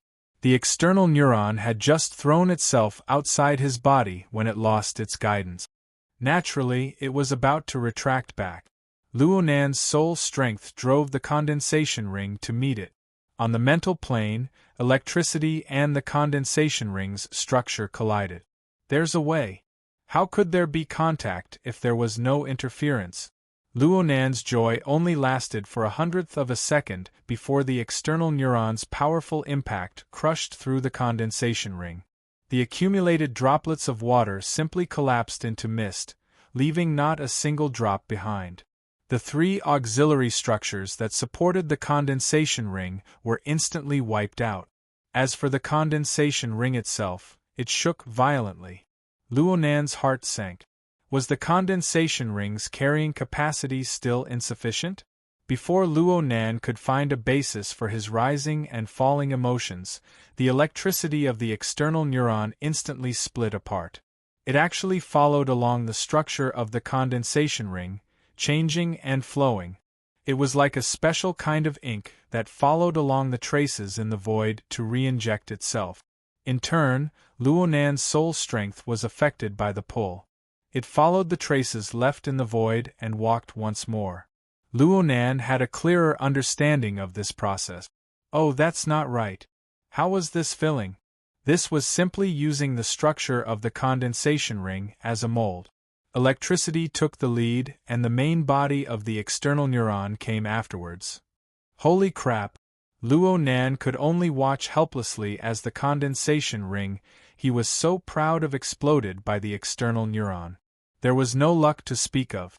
Even though Luo Nan had repeated the phrase, "blue equipment," 10,000 times in advance, his heart still twitched when things came to a head. It was a good thing that he didn't scream.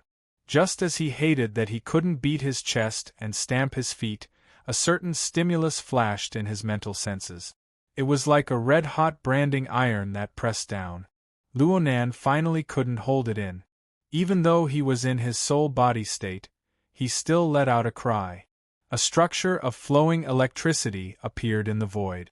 It had a diameter of 0.02 millimeters and a thickness of about 1/4. Its shape was smooth and round without edges. It was like a hollow donut, but the volume was completely incomparable. This hollow structure floated in the void, steadily seizing and absorbing Luo Nan's soul strength. At the same time, it absorbed the water molecules in the atmosphere, quickly forming a scale. The first droplet of water was gathered, reflecting the sunlight.